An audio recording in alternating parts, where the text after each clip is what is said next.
we're live. Hello, hello. Let me just get my mic positioned properly. Oh, I don't have a drink. I'm gonna be doing reading. I need my drink.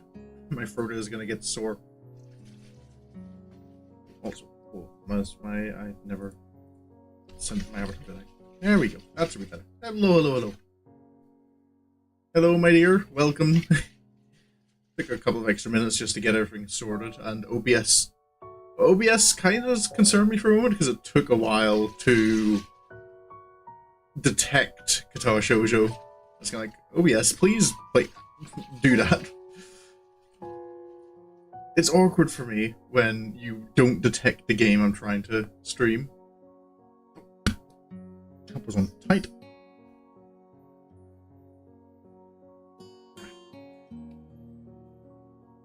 There we go. Alright. That done. iPhone is fully charged. I just use display screen things. Yeah, I get that that's an option, but sometimes I kind of... I feel like the... Partly I like the privacy of it only having the game program, but I also sometimes I like to do stuff on... if I need to like close down the screen and such. Mid-stream, I have the option to do that without it showing what I'm doing.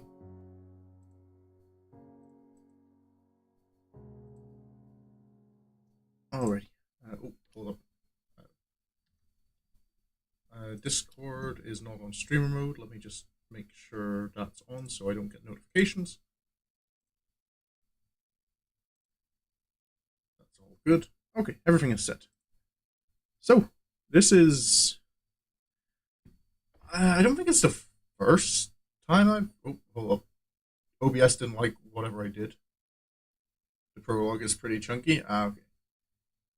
I'm guessing is this one, like, once I get to the... like, once the prologue's finished, I should make sure to put a save down.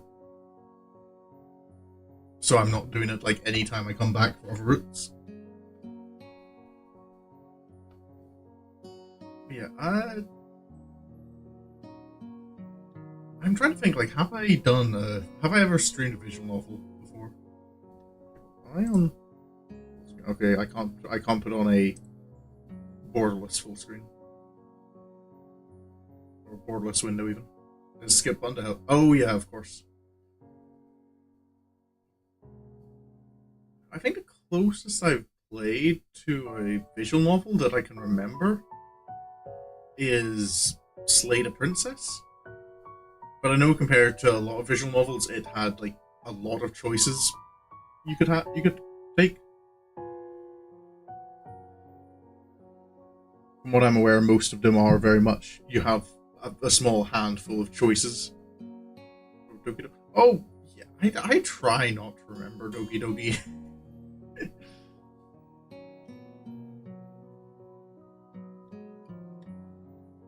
But yeah, I suppose that's.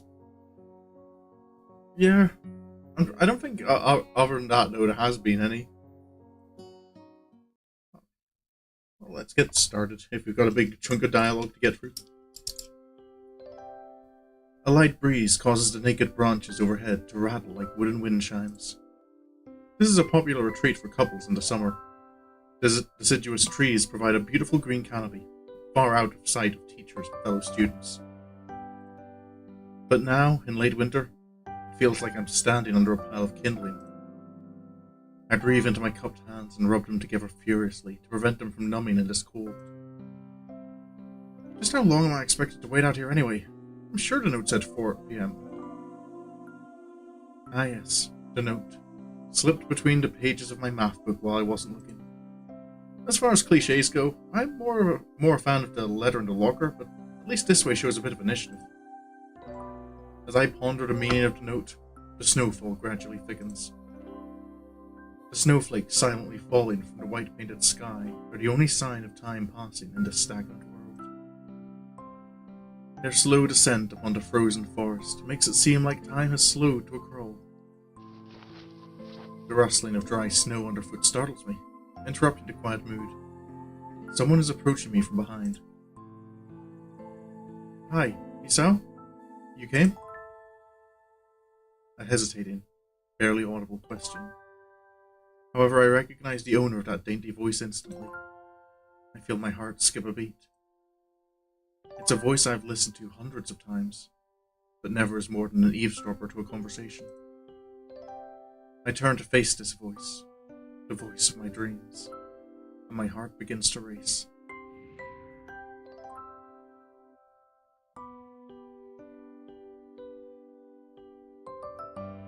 Iwanako, I got a note telling me to wait here. It was yours? Damn it. I spent all afternoon trying to come up with a good line, and that was the result? Pathetic.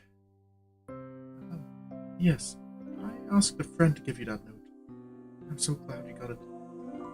Is my mic a little quiet? It shouldn't be. I've not changed anything. Soft music sounds. Maybe I didn't put the music down quiet enough. Well, actually, because that sounds very quiet on my end, so maybe I'll adjust that in OBS instead of the game. Okay. Is that better?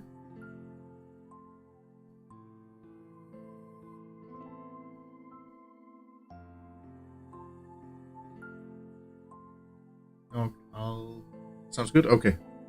Let me know if I need to adjust that again. Oh. Okay. The game does not like being minimized and brought back. Okay, there we go.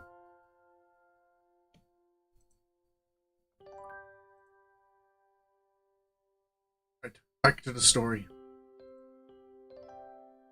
A shy, joyous smile that makes me so tense I couldn't move a single muscle even if I tried. Oh. My heart is pounding now, as if it were trying to burst out from my chest and claim this girl for itself.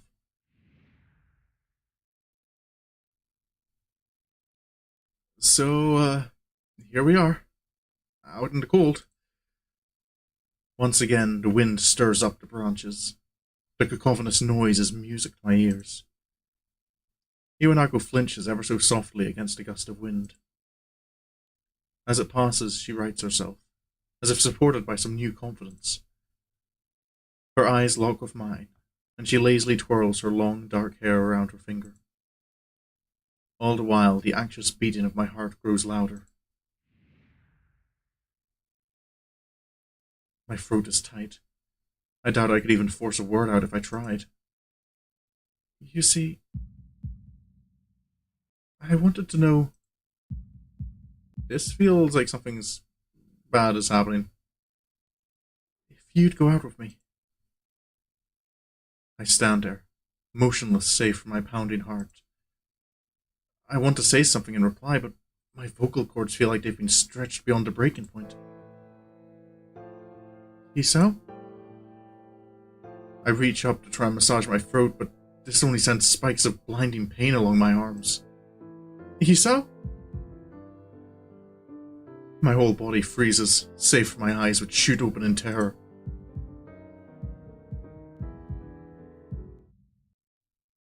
Isao! The beating in my chest suddenly stops, and I go weak at the knees. The world around me, the canopy of bare branches, the dull winter sky, Iwanako running towards me. All these fade to black. The last things I remember before slipping away are the sounds of Iwanako screaming for help and the incessant clatter of the branches above. That's a start. Though I suppose with what I do know of the story for this one, Four Leaf Studios presents Katawa Shoujo.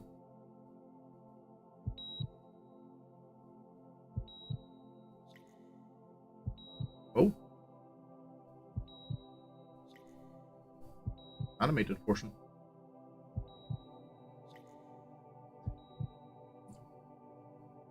One thing that did kind of surprise me when I was setting up for my stream is neither YouTube nor Twitch have like a category for Katawa Shoujo that I saw.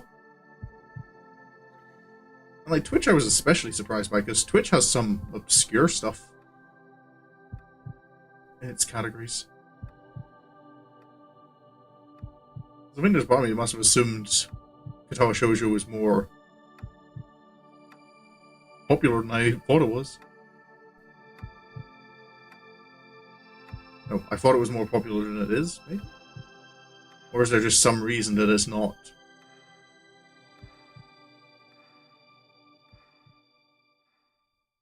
I couldn't find categories for it. It's been 4 months since my heart attack. What was it? It was less a question and more just kind of, I was just saying that neither Twitch nor YouTube have a category for Katawa Shoujo, which I think is probably like one of the first games I think I've come across that's been a problem, like especially on Twitch. It's why on Twitch I'm just in the just chatting category.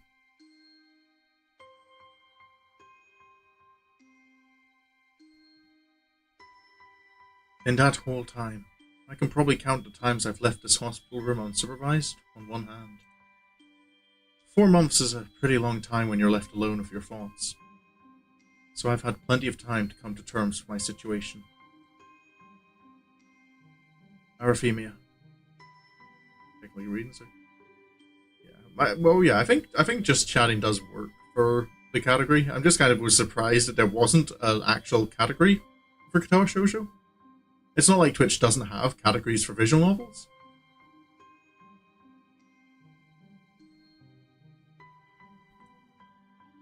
A strange word. A foreign, alien one. One that you don't want to be in the same room with. A rare condition. It causes the heart to act erratically, and occasionally beat way too fast. It can be fatal. Apparently, I've had it for a long time. They said it was a miracle that I was able to go on so long without anything happening. Is that really a miracle? I guess it was supposed to make me feel better. More appreciative of my life. It really didn't do anything to cheer me up. My parents, I think, were hit harder by the news than I was. They practically had 2 hemorrhages apiece. I had already had a full day by then to digest everything. To them, it was all fresh. They were even willing to sell our house in order to pay for a cure. Of course, there isn't a cure. Because of the late discovery of this condition, I've had to stay at the hospital to recuperate from the treatments. When I was first admitted, it felt as if I was missed. For about a week, my room in the ward was full of flowers, balloons, and cards. But the visitors soon dwindled, and all the get-well gifts began trickling down to nothing shortly after. I realized that the only reason I had gotten so many cards and flowers was because sending me their sympathy had been turned into a class project. Maybe some people were genuinely concerned, but I doubt it. Even in the beginning, I barely had visitors. By the end of the first month, only my parents came by on a regular basis. Iwanaka was the last to stop visiting. After 6 weeks, I never saw her again. We never had that much to talk about when she visited anyway. We didn't touch the subject that was between us on that snowy day ever again. The hospital? It's not really a place I'd like to live in. The doctors and nurses feel so impersonal and faceless. I guess it's because they are in a hurry and they have a million other patients waiting for them. But it makes me feel uncomfortable. For the first month or so, I asked the head cardiologist every time I saw him for a rough estimate of when I'd be able to leave. He never answered anything in a straightforward way, but told me to wait and see if the treatment and surgeries worked. So I idly observed the scar that those surgeries had left on my chest slowly change its appearance over time, thinking of it as some kind of omen. I still ask the head cardiologist about leaving, but my expectations are low enough now that I'm not disappointed anymore when I don't get a reply. The way he shuffles around the answer shows that there is at least some hope. At some point, I stopped watching TV. I don't know why, I just did. Maybe it was the wrong kind of escapism for my situation. I started reading instead. There was a small library at the hospital, although it was more like a storeroom for books. I began working my way through it, one small stack at a time. After consuming them, I would go back for more. I found that I liked reading, and I think I even became a bit addicted. I started feeling naked without a book in my hands. But I loved the stories. That was what my life was like. The days became increasingly harder to distinguish from each other, differing only by the book I was reading and the weather outside. It felt like time blurred into some kind of gooey mass I was trapped inside, instead of moving within. A week could go by without me really noticing it. Sometimes I'd pause in realization that I didn't know what day of the week it was. But other times, all the things that surrounded me would painfully crash into my consciousness, through the barrier of nonchalance I had set up for myself. The pages of my book would start to feel sharp and burning hot, and the heaviness in my chest would become so hard to bear that I had to put the book aside and just lay down for a while, looking at the ceiling as if I was going to cry. But that happened only rarely, and I couldn't even cry. Oh. Hello, Crack Dealer 1774. Welcome to the stream. Indeed. Katawa Shoujo. There's I have just started. What? Where's my time? I've been here about 20 minutes, so like the first 10 minutes of that was just my little loop.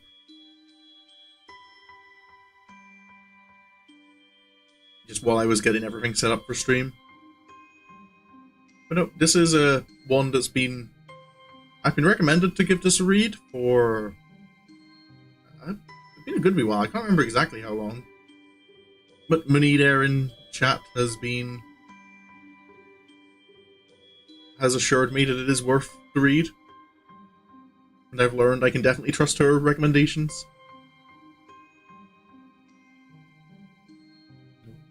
And it's kind of nice to sit down and do... It's been quite a while since I've done any kind of visual novel stream. So it's a nice change of pace. Right, where were we?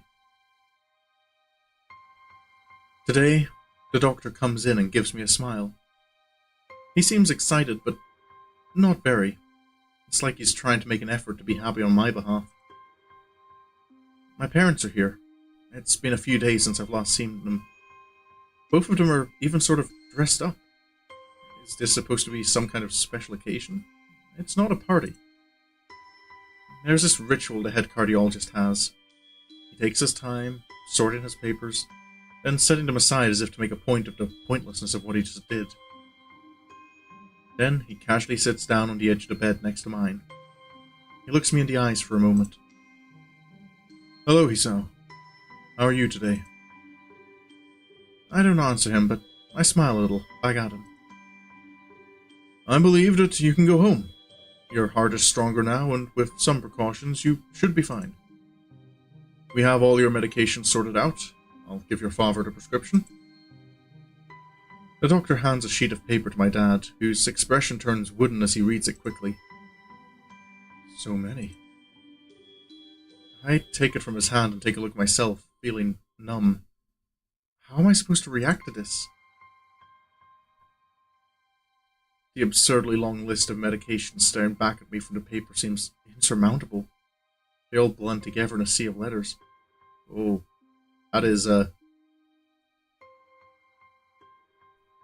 that's one thing to... just the way that's arranged on screen, seeing all that, I'm feeling like a little bit of that nervousness myself, actually. Just getting into visual novels. Yeah, I do own a few visual novels. I've just kind of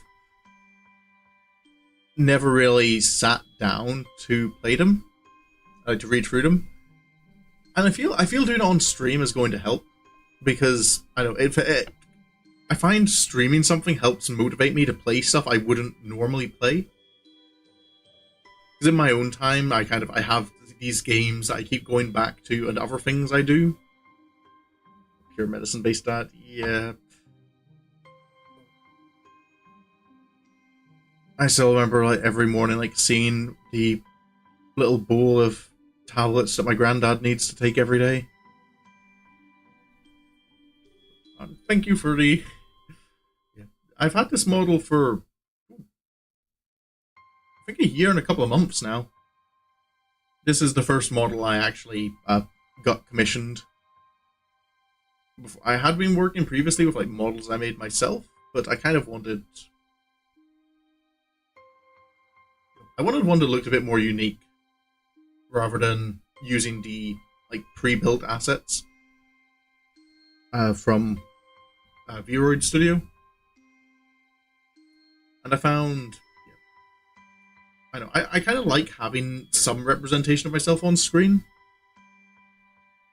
I just, until I get a better looking setup in my actual room, I'm more comfortable using an avatar than my actual face.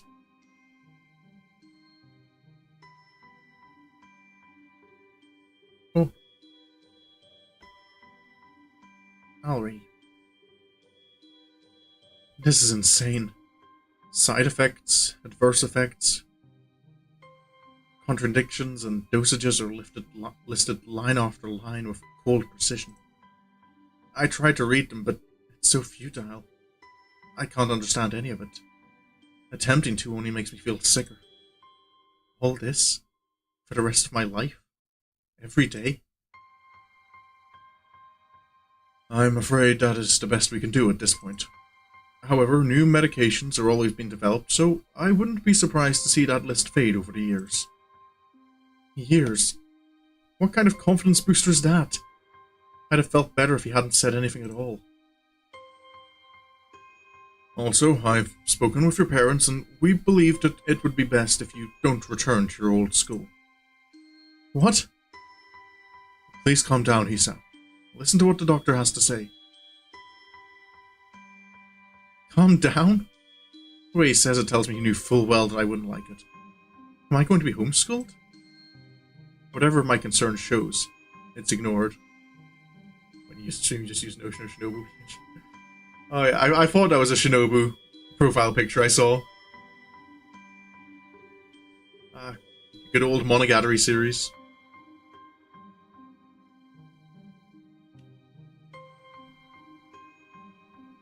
We all understand that your education is paramount, however. I don't think that it's wise for you to be without supervision. At least not until we're sure that your medication is suitable. So I've spoken to your parents about a transfer. It's a school called Yamako Academy that specializes in dealing with disabled students. Disabled? What? Am I... It has a 24-hour nursing staff, and it's only a few minutes from a highly regarded general hospital. The majority of students live on the campus.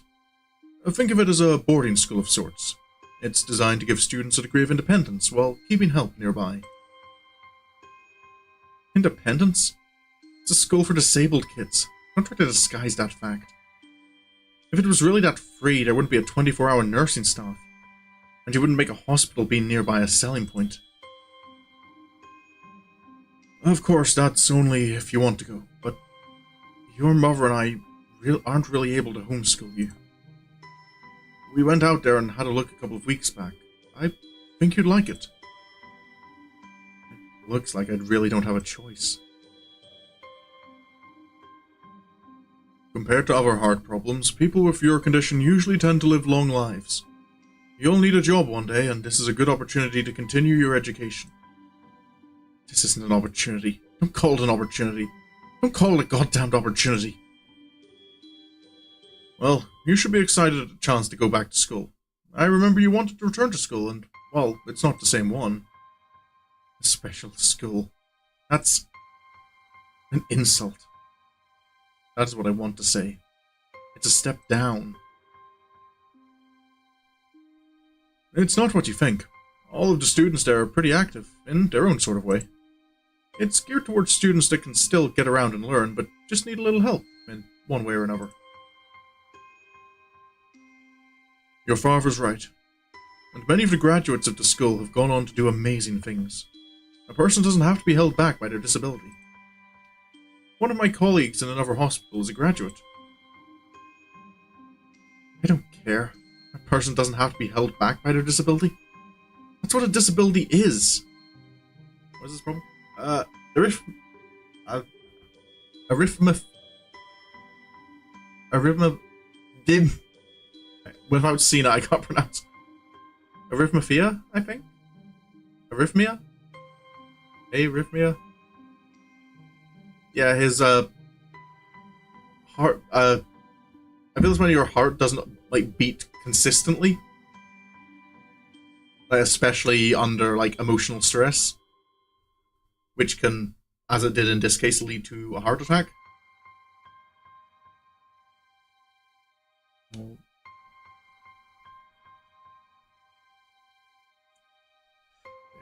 So kind of arrhythmia. Arrhythmia. That's it.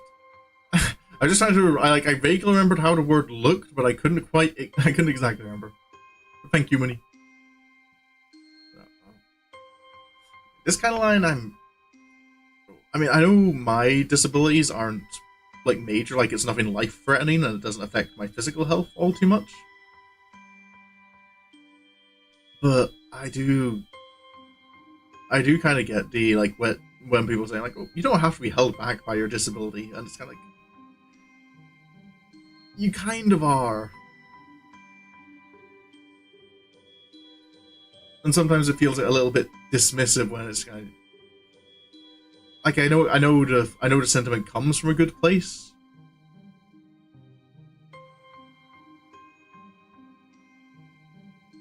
So,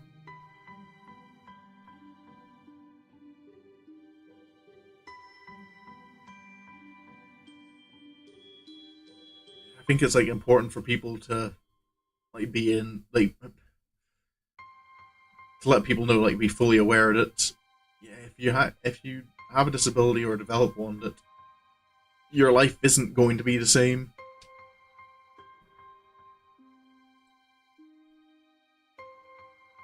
I really hate that something so important was decided for me, but what can I do about it? A normal life is out of the question now. It's funny. I had always thought my life was actually kind of boring, but now I miss it. I want to protest. I want to blame this lack of reaction on shock or fatigue. I could easily yell out something now. Something about how I can go back to school anyway, but no. I don't say anything. The fact is that I know now it's futile. I look around the room, feeling very tired of all this. The hospital, doctors, my condition, everything. I don't see anything that would make me feel any different. There really isn't a choice. I know this, but the thought of going to a disabled school? What are those even like? As much as I try to put a positive spin on this, it's very difficult. Let me try. A clean slate isn't a bad thing. That is all I can think of to get me through this. At least I still have something. Even if it's a special school, it's something. It's a fresh start, and my life isn't over. It would be a mistake to just resign myself to thinking that. At the very least, I'll try to see what my new life will look like. Have some positivity. Some hope. Oh. Act 1. Life expectancy.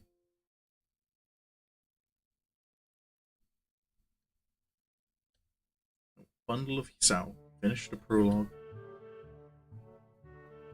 The gate looked far too pompous for what it was. In fact, gates in general seem to do that, but this one especially so. Red bricks, black wrought iron, and grey plaster assembled into a whole that didn't feel welcoming at all. I wondered if it looked like what a gate for a school should look like, but couldn't really decide. Probably no. Of course, I didn't want to get stuck on thinking about the gate for too long, so I ended through it with a brisk pace that felt surprisingly good. Moving forward feels good. So, I walk towards the main building of Yamako Academy with this brisk pace. I'm alone, as my parents have taken my stuff to the dorms, and there's supposed to be someone waiting for me. This is... I get the feeling this isn't a picture. I feel this is like this is a photograph. I feel this is a photograph with a filter over the top of it. to make it look painted. Just something about it feels like too. There's a realness to it that I feel doesn't. This doesn't look created. The start of what leads to a route begins. Oh.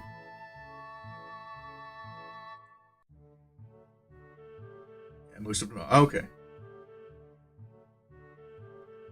This is, I don't think I've seen a. I don't think I've seen a visual novel with this choice made before. But to be fair, that's not saying much because I haven't played many. Hold on, my avatar feels like it's looking in a weird direction. Let me just reset it. Okay. Oh boy. And I forget that this Katawa Shoujo does not like being minimized. Just wait for it to. There we go. The grounds are incredibly lush, filled with green.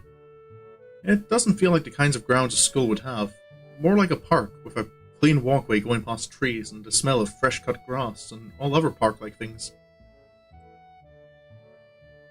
Words like clean and hygienic pop into my mind. It makes me shudder.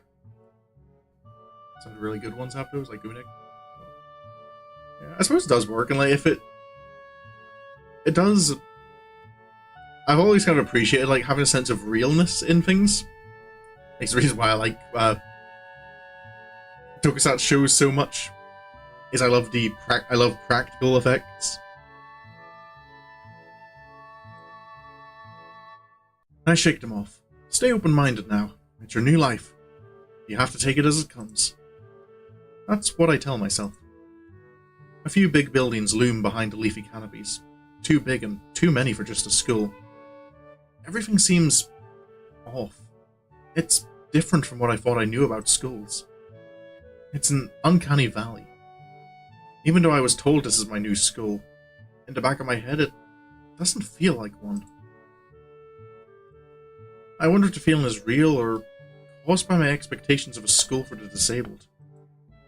Speaking of that, I don't see anyone else here. It's kinda eerie. It makes me wish there was somebody here so I could anchor myself to something tangible instead of having this feeling that I stepped into another dimension.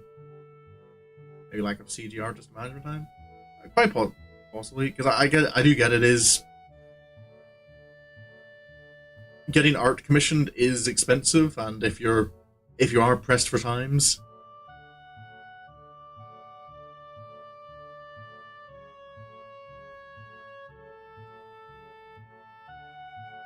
Yeah.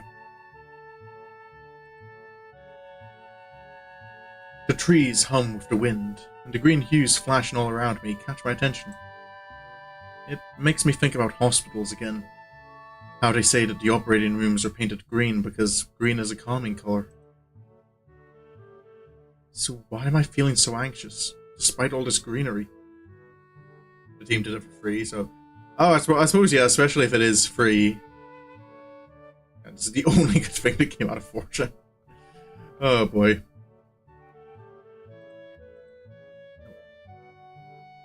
Only after I stand in front of the haughty main building, I surprise myself by realizing why the gate bothered me. It was the last chance I had to turn back, even if I had no life I could return to. But still, after entering, there was absolutely no way I could go back anymore. Feeling nervous and with this realization set in my head, I opened the front door. A tall man with bad posture notices me as I enter. We're the only people in the lobby, so it's only logical. You must be... Nikki?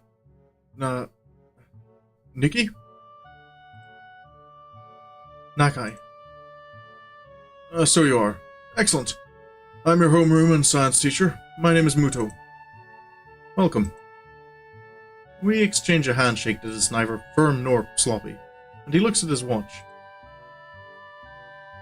The head nurse asked you for a brief check-in visit, but there's no time for that now. Oh, should I go later? Yes. Afternoon is probably fine. We should get going and introduce you to the rest of the class. They're waiting already. waiting for me? I don't really like being the center of attention, but I guess it's inevitable in a situation like this. Somehow, not knowing what is waiting for me makes me feel really nervous. Is this a popular character? Thinking of this, I almost missed what the teacher is saying.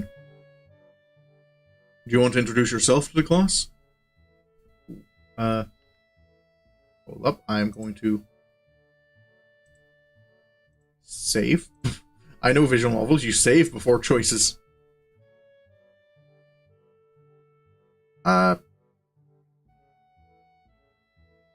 yes, I won. Production took years for them to sort out. Production was rough. Oh, creative differences in inner conflict. Yeah, that is... I suppose especially when it's kind of like a passion project and not like you're not a formal, like a team hired to work on something. That your personal feelings like can very much get involved. At least much more easily than with when it's kind of, I'm doing this because I'm paid to do so, I can put these choices to the side. But I will introduce myself. I am not that much of a coward. Yeah, sure. I mean, isn't that normal? Of course, but not everyone likes to be at the center of attention. I'm probably one of those people, but I guess I should be the one to give the first impression of myself. Right, but it's no problem. Let's go then. My heart is pounding in my chest, and it keeps me thinking about my condition as I follow the teacher up the stairs. The third door down the third floor corridor is marked as the classroom for class free. Muto opens the door and enters.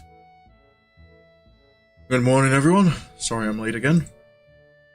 I hesitate for a split second at the door, freezing on the spot. Get a grip. This is a big step, I know that. But there isn't any point to worrying so much about it. At least not this soon. I follow the teacher into the classroom and look around, partially so I won't have to meet the curious gazes of my new classmates. Is this the whole class? So that's 2, 3,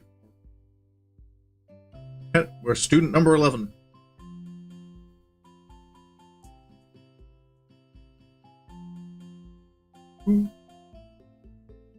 So, I wonder, like, are all of these going to be people we get to know, or will we only get to know a handful of them? It's pretty spacious. The ceiling is unusually high, and there's lots of space left around and in between desks. I suppose that would make sense in a school like this for like anyone who needs a wheelchair. Like to have make sure desks are spaced wide enough that someone with a wheelchair can get in. There's a few NPCs, but it's more about the main 5-girl cast. You say main 5. Well, I suppose, yeah, I shouldn't assume they're all going to be in the same class. I was wondering for a moment, who gives off main character energy? My mouse isn't enabled, is it? I think my mouse is hidden. But yeah. Noticing the girl with the longer hair in the front, who's kind of off looking to the side? Male Haruhi? Oh, okay, yeah, I just noticed him in the front. Yeah, that I do see the resemblance. Yeah, yeah, girl in the front right kind of feels like she looks like she's someone who's a main character. As does the guy sitting behind her with his little hat and the bandage. Haruhi Suzumiya.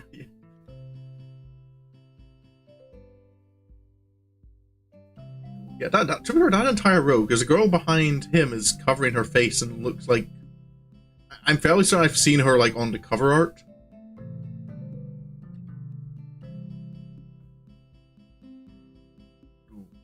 The guy beside her as well, I'm noticing he's got a cane behind him.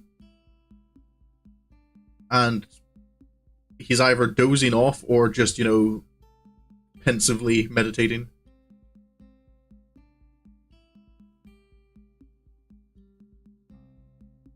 Then in the back row, the girl on the far left has, I've forgotten the term for it, but having like two different colored eyes.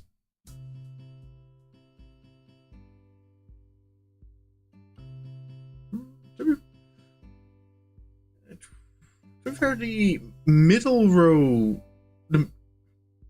I'm seeing something about everyone pretty much, except the middle row. The middle row feels like the least. Middle row feels like it has least main character energy. Though to be fair, I wouldn't be surprised that heterochromia. That's it. I was trying to remember because I knew the word. But they've done a good job at not making it too like blatantly obvious who the main characters are. She might just be a tuning, yeah. Oh. But no, like some of them I'm definitely like would lean towards, like, yeah, they could be.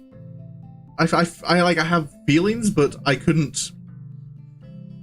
No, it's not like some anime where you look at a classroom and it's kind of immediately obvious these are the main characters. You can ignore everyone else. Yeah. Alrighty, back to the story. An entire wall taken up by blackboards, and the high, old-fashioned windows only make it seem larger. The students' desks are just standard wooden desks with a shelf underneath for books and wooden chairs with metal frames. Simple and efficient. I stopped walking in front of the classroom and faced the other students. They all look normal, like students in any other school, but then why would they be here? They're probably like me and have something wrong with them. Only it's just not immediately obvious.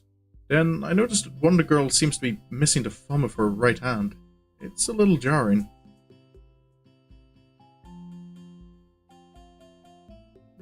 Oh, okay, so there's more to the class as well. Ah, okay.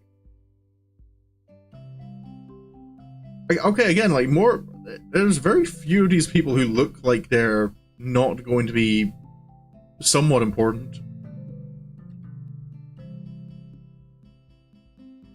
Oh, I just know she has both her legs in prosthetic. Even the back looks like he's dying. Given that no one's panicking, I'm going to assume he's just very asleep.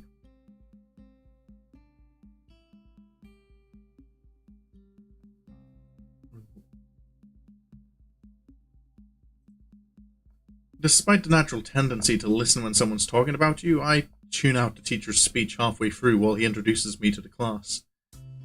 I notice a flash of dark hair and see that someone is looking at me. A girl with really long, straight hair that is pretty eye-catching. As she sees me looking back at her, she covers her face with her hands as if it will make her invisible.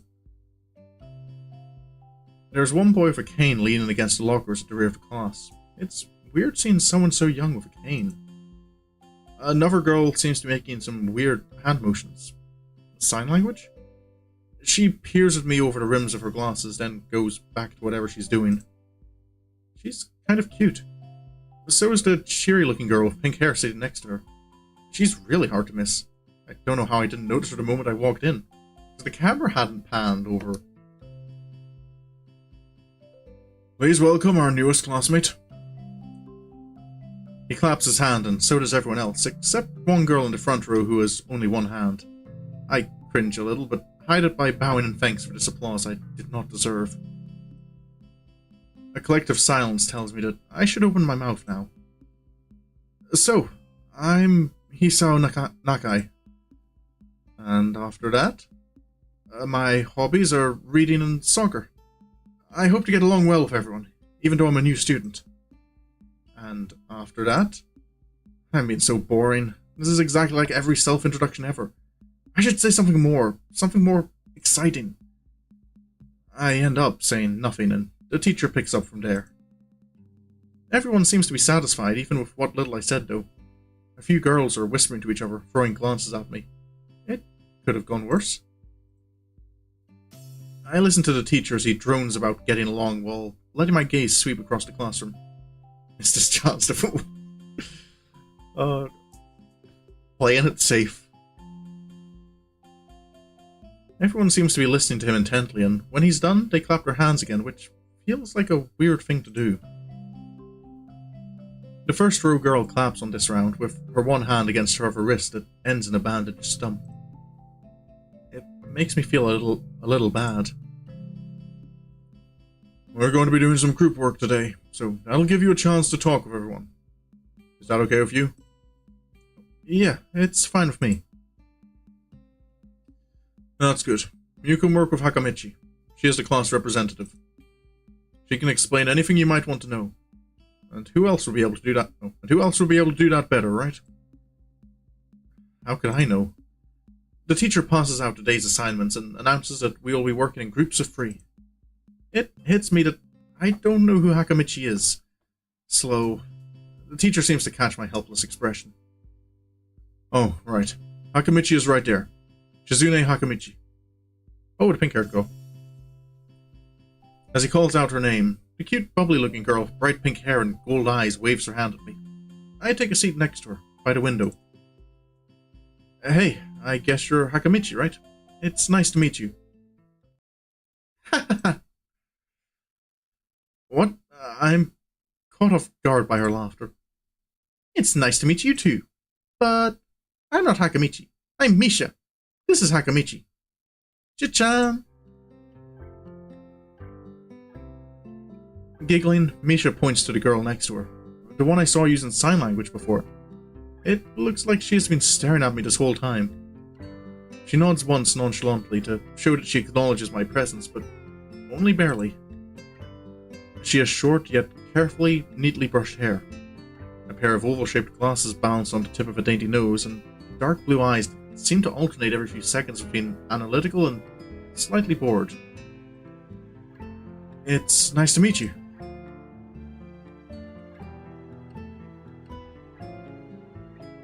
She immediately looks at Misha, who smiles and makes a few quick gestures with her hands. Hakamichi nods and makes a few gestures of her own. I start to wonder if the teacher was messing with me, saying things like, "You'll be able to talk to people," and who better to explain things to you. I can see you're a little confused, right? Right? But I understand why you would think I was Shichan. Shichan is deaf, so I'm the person who translates things back and forth for her. I'm like an interpreter. She says it's nice to meet you too. You're the new student, aren't you? Well, Shichan, of course he is. If he wasn't, he wouldn't... Oh, he would have been... Oh. Read before I read. If he wasn't, he would have been standing up there for no reason, right? Right? He seems like a very interesting person, doesn't he? We knew there was going to be a new student, but we didn't know you would be here today, so soon. Hichan, am I right? Hichan? Yep, it fits, doesn't it? Did I say it out loud? It's just a surprise. I've never liked that nickname. I don't really see how. It fits. You look just like I imagined. Okay, this is where I'm going to have my struggle, is memorizing names for people. I struggle enough with this in real life. Yeah, you look just like a Hichan. I wonder why everyone seems to think so. Hakamichi taps her fingers on the desk to get Misha's attention. They gesture back and forth to each other excitedly, their hands a blur. Misha seems a little overwhelmed. Sorry about that. Shichan wants you to know that she's the class rep, so if there's anything you need to know, you can feel free to ask her. Do you like the school so far? We can show you around a little if you haven't had the time to walk around and familiarize yourself with it.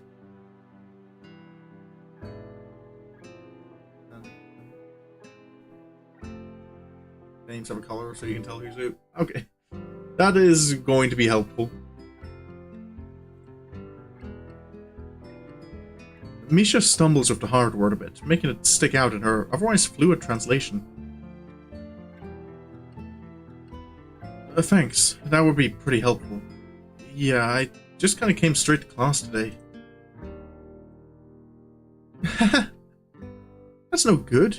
You should always try to learn as much as you can about where you're going before you go there. Not just of school either. Always. Even if it's a trip to the convenience store. Really, Shichan. Learn about where you're going? I guess I didn't bother to do that, or just didn't care enough to do so. I didn't look forward to this, even if I committed myself to go along with it half-assedly, but anyway. I don't say anything, and Misha signs something that ends in a shrug. What was that? It seems like it was about me. I feel like slumping over in my seat. Both of them are smiling, but that shrug hit me unexpectedly deeply. You look down. Are you okay? I don't remember what Misha is usually what she's in is. Okay, yeah, that's something I was kind of... Like, it's hard to tell without, like, seeing and hearing, like, the situation. Like, who... When is she speaking for herself?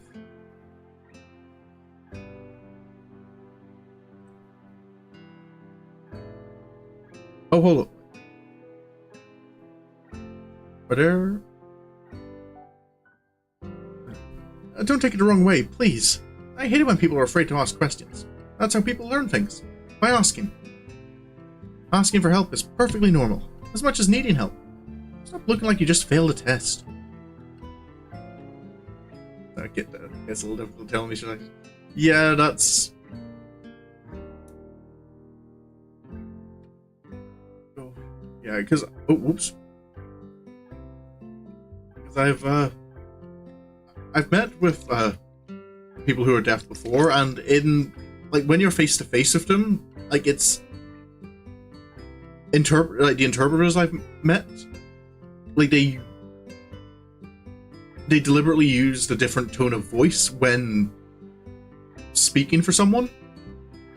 So you could kind of tell, like, this is my interpreter voice.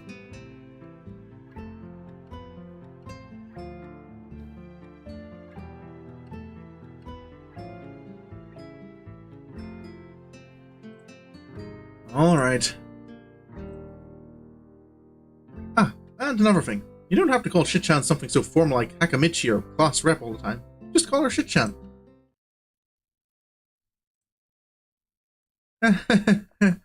Okay, maybe that's too casual. Maybe Shizune would be more appropriate. Yep. Shizune is fine. Okay. That would be a lot easier for me. Can't jump straight to nicknames. I feel a lot more at ease. Both of them seem so friendly, so I feel like an idiot for being so apprehensive earlier. Especially about Shizune, who I assumed would be all business. Well, she still seems like that, just less so, I guess. Oh, right, we haven't even touched the assignment. We should start work now, or Shichan will get mad. The assignment is also kind of long, so we should start now if we want to finish it before the end of class. That too! Shizune glares at the two of us impatiently. I don't need to know sign language to understand that. Love to drill hair. Oh yeah, No. No. At least it's not... Is it Twin Tails? Like, from what I know, pink hair and Twin Tails is a dangerous combination. Okay, I get the message.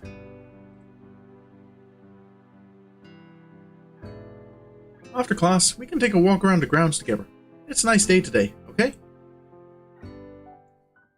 The assignment is actually very challenging to get through, combining aspects of being both difficult and unnecessarily long. Still, we finished it a few minutes earlier than anyone else in the class, despite our late start. Shizune and Misha are really capable. They're quite different, though. The class rep is as calm and professional as she looks, while Misha is a lot more playful and girlish. Not to mention a little more easily distracted. To be honest, the two of them did most of the work. I feel guilty about that. The clock tower bells ring, signaling the end of the period. Time for lunch. Without knowing what else to do, I follow Misha, who is beckoning me into the hallway and downstairs. We descend even below the lobby where I met Muto, down to the bottom floor. Just like everything in this school, the cafeteria seems too spacious and oddly modern in contrast to the classic exterior. Its big windows open to the courtyard towards the main gate. Whatever you're saying, Twin Tail Supremacy. Oh, she's in it is very cute. It's the cafeteria! Her enthusiastic statement of the obvious makes people around us stare, but Misha doesn't seem to care, so we proceed to the line. There's a rather long list of menu options, which seems great until I realize that many of them are to accommodate students who need special diets.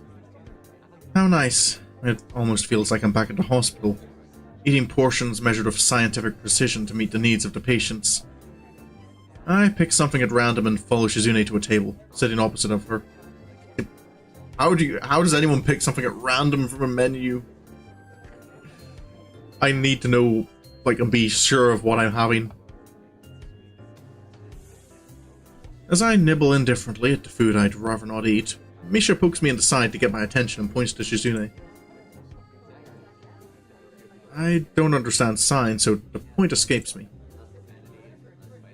Maybe looking at a person who talks to you is proper and polite? We're just having some good hospital food? Yeah, I think it really does just vary, you know, streets. I think it really does just vary from, by hospital to hospital. So, I've only had hospital food once, and that was years ago, so I can't really remember it. And the last time I kind of visited someone in hospital while they were eating, it was, yeah, because of the reason she was in hospital, I was, like, I was not allowed to touch her food. She had to eat all of it. So I have no memory myself for hospital food. All I know is what I've heard other people say.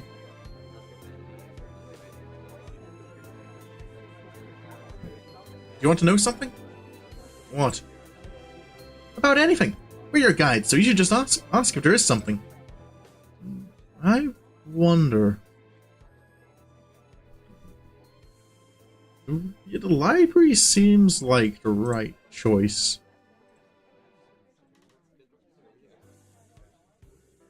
Because maybe asking about deafness right now is like a little early?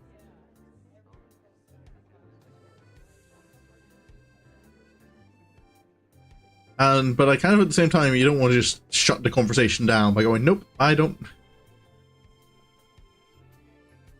Especially as we don't know much about the place. Oh, yeah. Is there a library in the school? Lately I've gotten into reading a lot, so I'd like to check it out. Misha gives the kind of frown that makes it clear she doesn't consider reading a healthy hobby, but then picks up her smile again. One of these do make Shizune happy and makes it likely to go into her route? Okay. Well, I kind of imagine like every choice is going to have some influence. Like your options are good. Oh, like neutral.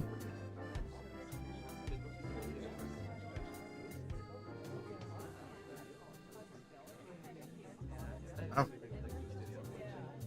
But yeah, that's something like for to start with. I'm not going to try to go down any route. I'm just going to kind of like pick options that I think, like what would I kind of a what would I do of these choices. There is. It's in the second floor. We can show it to you sometime. Thanks. I return to my food while the girls talk between themselves.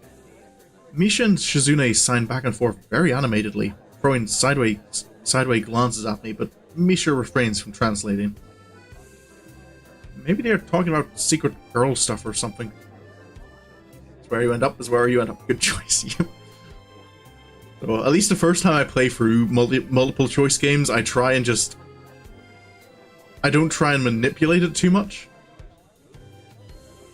It's same like in Persona 3, when I was playing Reload for the first time. Like even if like dialogue choice, I'm kind of like, I know this isn't going to get me as much progress as I would like with this character. This is the option I would go with. Oh, like not supporting Miko's running away.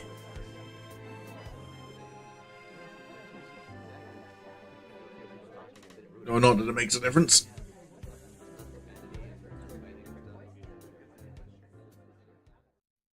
I quickly notice a conversation in sign is not enough to fill a silence. Oh. We arrive in the classroom early, but we're not the first. That dark-haired girl I noticed before is slumped over her desk at the last row. She jumps a little when Misha crashes into the room with the elegance of a rhino. She shrinks deeper into her seat. I can feel her tension all the way from here, as if she were slowly turning into stone just from her presence. Misha and Shizune either don't notice or don't mind it, as they walk directly past her to their seats and begin to converse. I'm left wondering about her, even when the classroom slowly fills with our students, and finally, the teacher. Getting into the rhythm of school feels strange. It's as if my brain remembers how this is done, but my body doesn't. So that is kind of strange. I know I've kind of been in a situation where I've not quite been at school for a while, and then had to join in to join in a school year, in the middle of the year. I think in my case it was only 2 months though, where I was homeschooled for a bit, but then because of legal stuff, I ended up having to join a school, and I didn't join my old school, I went to a new school. And this was in the final year of that school, so I was... Yeah, getting into that rhythm again. You know how it's supposed to work, but it just feels weird. Towards the end of the class, I start yawning and counting the minutes left. I shouldn't be this tired on my first day of school. Maybe it's the long time spent in the hospital that made me feel like this. I'm even feeling physically weak and lifeless.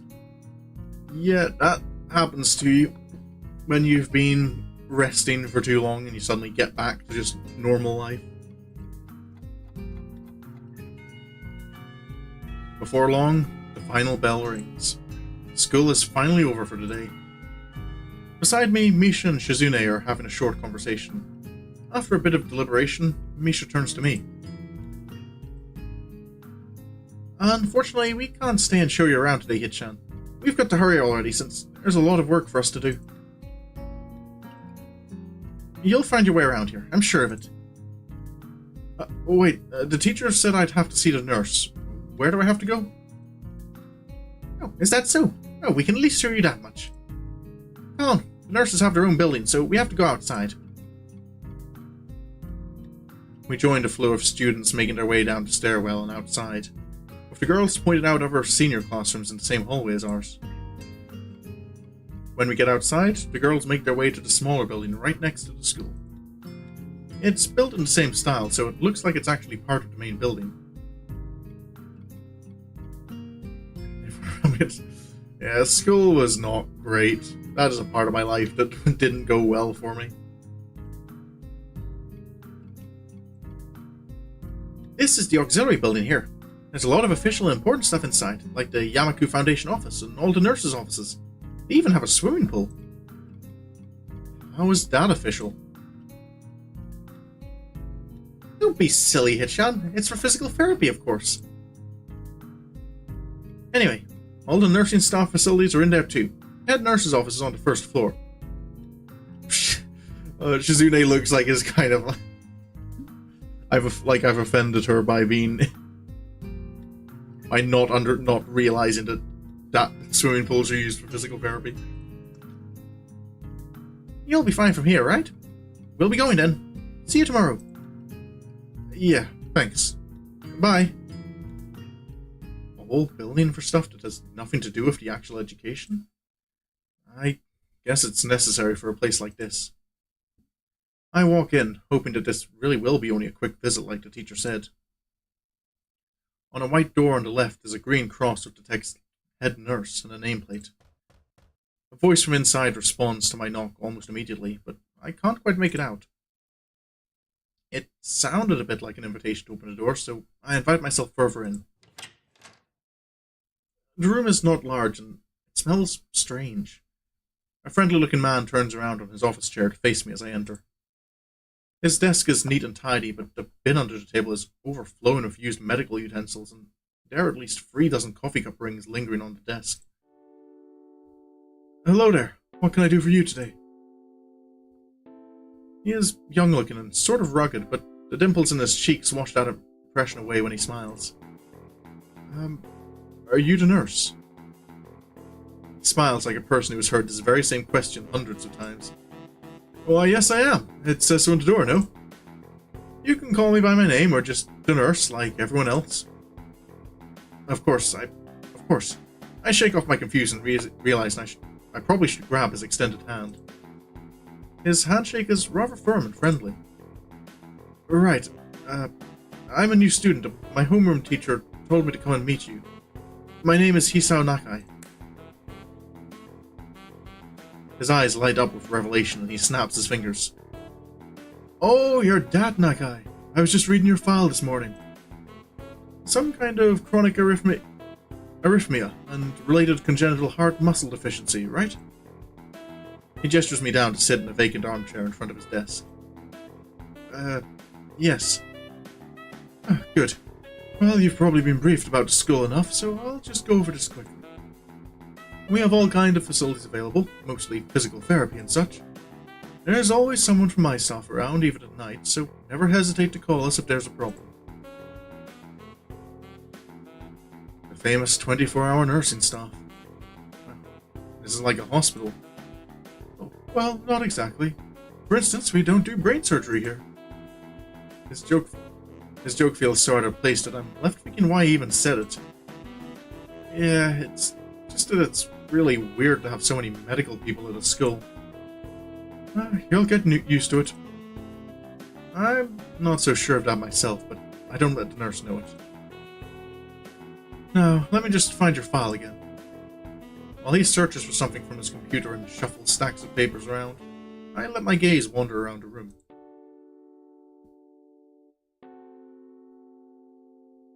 It's the epitome of generic, I'd like to say. Beige walls and ceiling, dark grey laminate flooring, and all the equipment you'd expect from a school nurse's office. Even the ridiculous educational posters are hanging on all 4 walls, reminding me to eat properly, 3 times a day and from all the food groups. Smiling, the nurse draws a thick file from a stack of similarly thick files and opens it. So, you already have medication for the arrhythmia. Just remember to take your pills every morning and evening, or it won't be much help. Apart from that, do you do any sports? Rash stuff like, I don't know, boxing? He grins to his own joke, but I don't. Well, I played soccer occasionally with some classmates. Alright, I'm afraid I'm going to have to recommend you refrain from doing that, at least for the time being. Oh. My lack of reaction makes him raise an eyebrow, but really, I'm not too bothered by him forbidding me to kick a ball around. I guess I never did it out of burning passion for the sport, just to have something to do.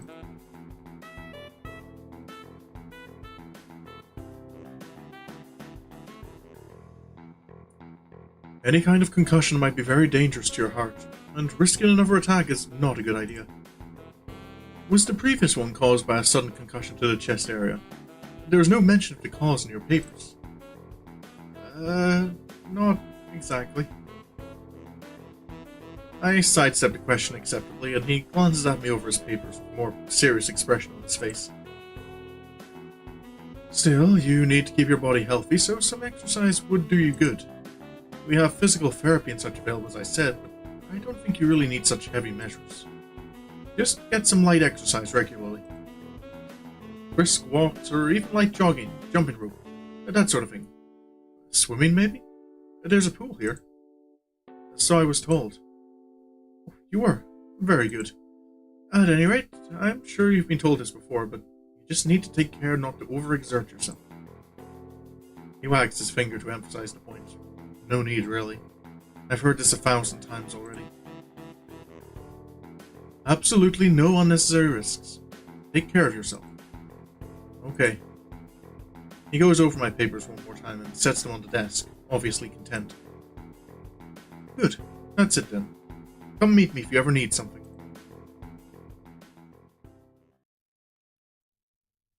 Okay, we never did get his name. I mustered out before I even realized it. A quick visit indeed. I end up standing in front of the main building and the auxiliary building, although to my eyes they still look one and the same. It's the first real look I get at the other students, so I watch people coming out of the school going towards the gate or the dorms. Everyone seems to know where they are going. I still keep thinking that most of them don't look too special for being students at a special school. But then again, neither do I. Does that make me one of them? One of us? I should go somewhere too to prevent me from getting lost. It's around dinner time, but I feel tired instead of hungry. The weariness in me only grows as I trudge towards the dorms, set a little way apart from the main building complex.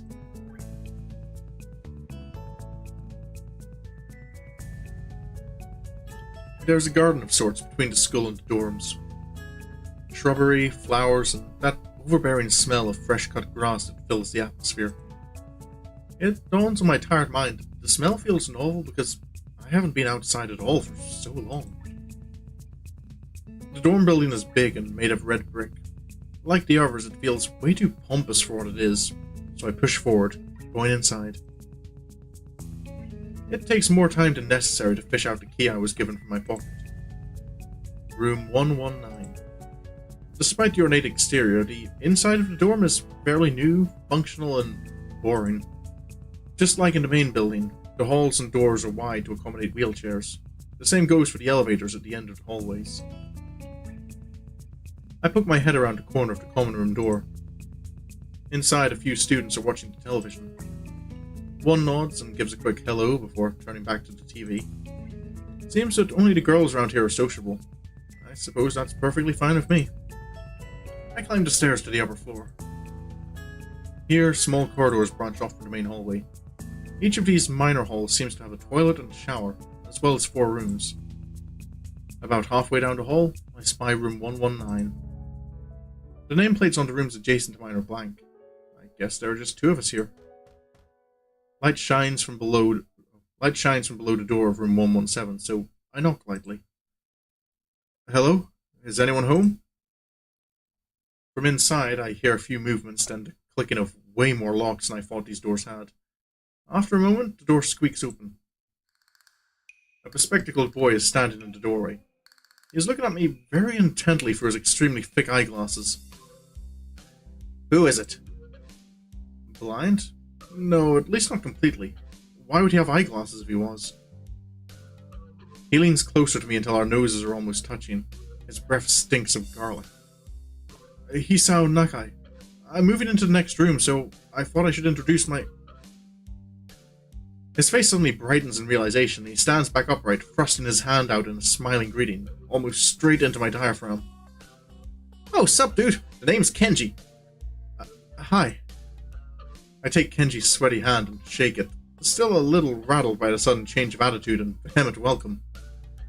There were some suspicious-looking people going in and out of your room earlier.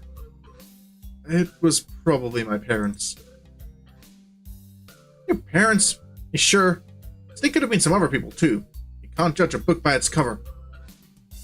His out-of-place proverb is left hanging between us awkwardly as I try to think of some way to respond.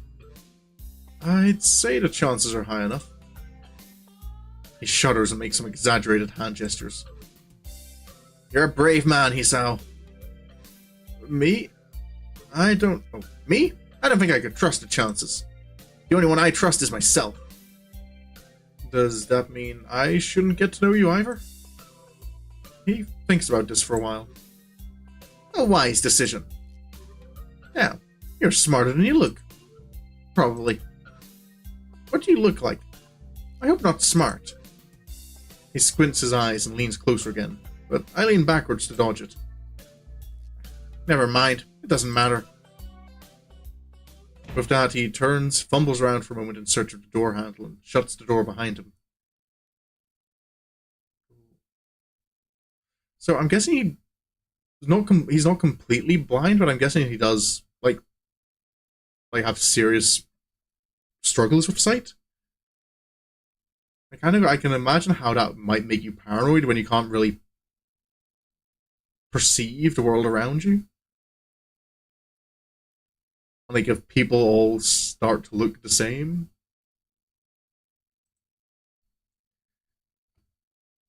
I slide the key into the lock of the door marked 119. Bleak beige walls, white linen, a desk made of some type of light wood, ugly curtains.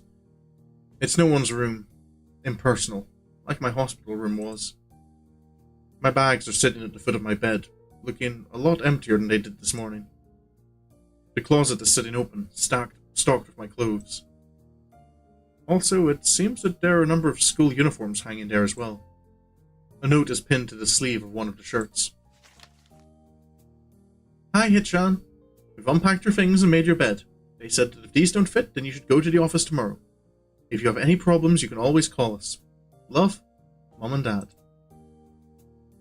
Well, at least I don't have to worry about unpacking. I kind of hoped I would have. Then there would be something to do. It's still too early. I put the note down on the desk top and lie down on the bed, feeling drained. Lying there makes me want to read something, but I have nothing with me. I wonder if the hospital conditioned me for wanting to read whenever I have nothing to do. The restless urge just keeps growing until I have to stand up. Maybe it's stress or something. I was pretty nervous about it before coming, and for the entire day today too. I still am, I think. Damn, I have to distract myself somehow, so I won't be this unnatural all the time. Tomorrow, I'll go borrow some books from the library. Yeah, I'll do that. But for now, the bottles of medications neatly arranged on my night table catch my eye. I pick up one and shake it just to hear the contents rattle inside, then read the glued-on pharmacy label. Hisao Nakai, 2 tablets daily to stay alive. It doesn't really say that, but it could just as well. It's kind of twisted, having your life depend on chemicals like this. I resent it a little, but what choice do I have? With a sigh, I begin my new daily ritual of taking the right number of pills from each bottle, being careful to check the correct dosages. I lie down again, feeling hollow and uncertain, and after that I keep staring at the blank, unfamiliar ceiling for a long time. It doesn't start looking any more familiar, not even after darkness falls and long shadows draw across my room like fingers. The sheets feel slightly more comfortable, warm and nest-like against the chill that passes for room temperature here. Soon the lighter shade of darkness that is the ceiling looks like every ceiling does at night, and it becomes the only thing I recognize anymore. The night beckons me to sleep, and I feel the coldness of unfamiliarity and fear creeping up my spine once again. I keep drifting further away from the world I knew. Oh.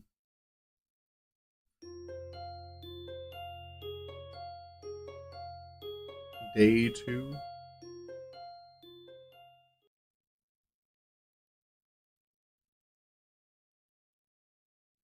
I wake up in a strange room.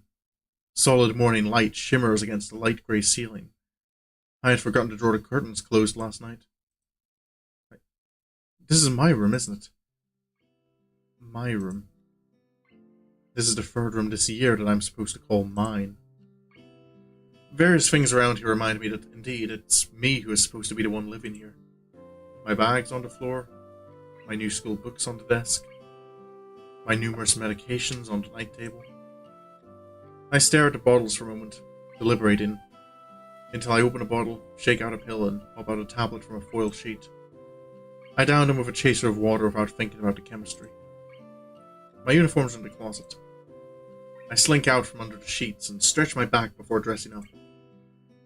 Putting on a new school uniform feels like dressing in someone else's clothes. The artificial smell of generic detergent invades my nose, but the feeling of fresh cloth against my back is a good one. A natural one. It feels like a school uniform, as it should. It's not much different from what I used to wear before. That goes for other things too. So far, this place seems more or less like a normal school. Except for the people. I think back to my talk with Kenji yesterday. Misha's constant laughter and Shizune's sweeping sign language gestures. Well, I've only met 3 students so far. Maybe they aren't that normal, but I'm sure the others are. Or perhaps people like them are what passes for normal around here. Yeah. What does pass for normal around here? What do people do? I didn't see a lot of kids hanging around after classes yesterday, so maybe there are clubs. If so, I wonder if I should join one. All through class, the question remains on my mind, so I decided to ask Shizune about it when we split into groups. After all, she did say if I had anything I wanted to know, I should ask her.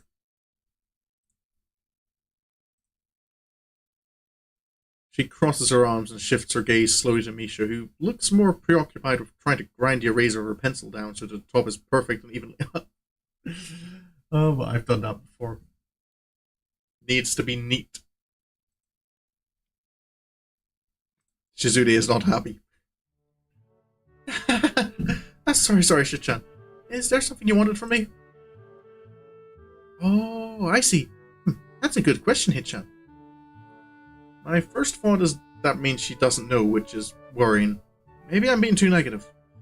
Well, anyway, Misha, please don't prove me right. Oh, that's right. Everyone is encouraged to join a club. A lot of people do so because there isn't really anything else to do. There are also school events, like the festival coming up in a few days. Almost every student at the school tends to help out with it, doing whatever. So, you actually transferred in at a busy time. Maybe you can help out too. Sure. What's the festival about? Misha freezes. I don't know, Hichan. The truth is, it's a local event, and I'm not from this area, so... She starts signing desperately to Shizune, asking her to bail her out. Shizune adjusts her glasses at the end of an oddly grandiose flourish, and starts signing hard and heavy. Huh? Oh. Who cares? Misha puffs out her chest as she shouts Shizune's words out at me with a disproportionate amount of pride. Too loud. I can see heads turning to look in our direction. Not so loud. Human beings evolve with each new generation. The ideals and beliefs behind a festival will inevitably change with time. Now it's about delicious fried food and amusing little games that you play to win prizes. The teacher clears his throat very loudly, batting his long wooden pointer against his upper palm like a baton. He shoots a pointed gaze at us. Finally noticing where we are, Misha stifles a yelp and quickly quiets down. Shizune doesn't seem embarrassed at all, though, brushing it off without a care. We're in the middle of class and should start working. That's right, Shichan. What? That's right. Hichan, are you asking because you're interested in joining a club? It could have been my eyes playing tricks on me, but I think I saw a suspicious glance exchanged between them. Misha's tone has also changed, although it does that every other word anyway. Yeah, I was thinking about it. Misha and Shizune look at each other again. I'm about to ask what they have in mind when something dark flutters in my peripheral vision, catching my attention. Out of the corner of my eye, I see the girl with long dark hair get up from her desk and slip silently towards the door. It doesn't seem like she was working in any group, and no one seems to notice her but me. I glance at the teacher, who's also looking at the dark-haired girl, go, why doesn't he say anything? Hichan? Is something wrong? Do I look as uneasy as I feel? Or was Misha just looking at me, looking after the girl who left? No, nothing. Oh, what Shizune spotted. Okay. Well, like we were asking, you don't have any plans for lunch today, do you? I thought I would go to the library and pick up some books. Not really. Do you want to have lunch together then? Sure. Yay! Okay, Hitchan. Perfect. The rest of class passes uneventfully. The girl with the long hair never came back. Before I have the time to put any more thought into where she could have gone, the teacher informs us that it's time to stop working. Shizune looks more than a little annoyed that we only just barely managed to finish all our work on time. I'm just glad we finished it at all. It's not a contest or anything. I don't think she sees it that way. Yes, it is, Hitchan. Impossible. Really? Really? I've noticed this before, but it's kind of funny how Misha is always moving her hands and signing not only everything she says, but what anyone else is saying at any given time. Obviously, it must be so Shizune can understand it. Her eyes dart back and forth between Misha's hands and me. I don't know who I'm supposed to be looking at. I'm talking to Misha, but that might be wrong. Maybe I should face Shizune. I'm used to looking in the direction of the person whose voice I'm hearing, but really... Shizune can't hear me, but it would be disrespectful to talk to her only through Misha.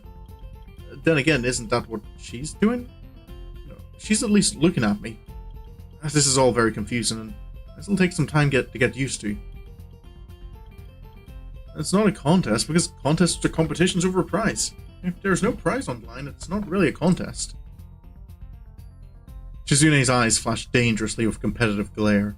She stares at me, as if surprised that I'm challenging her. I think maybe this is a contest to her. I never noticed before how dark and blue her eyes are. It's truly an alluring gaze. Are you sure, Hitchan? Very sure. You're wrong, Hitchan, because I don't want to be the slowest one in the class. Therefore, what's on the line is my confidence in my abilities, and the prize is the satisfaction of proving them.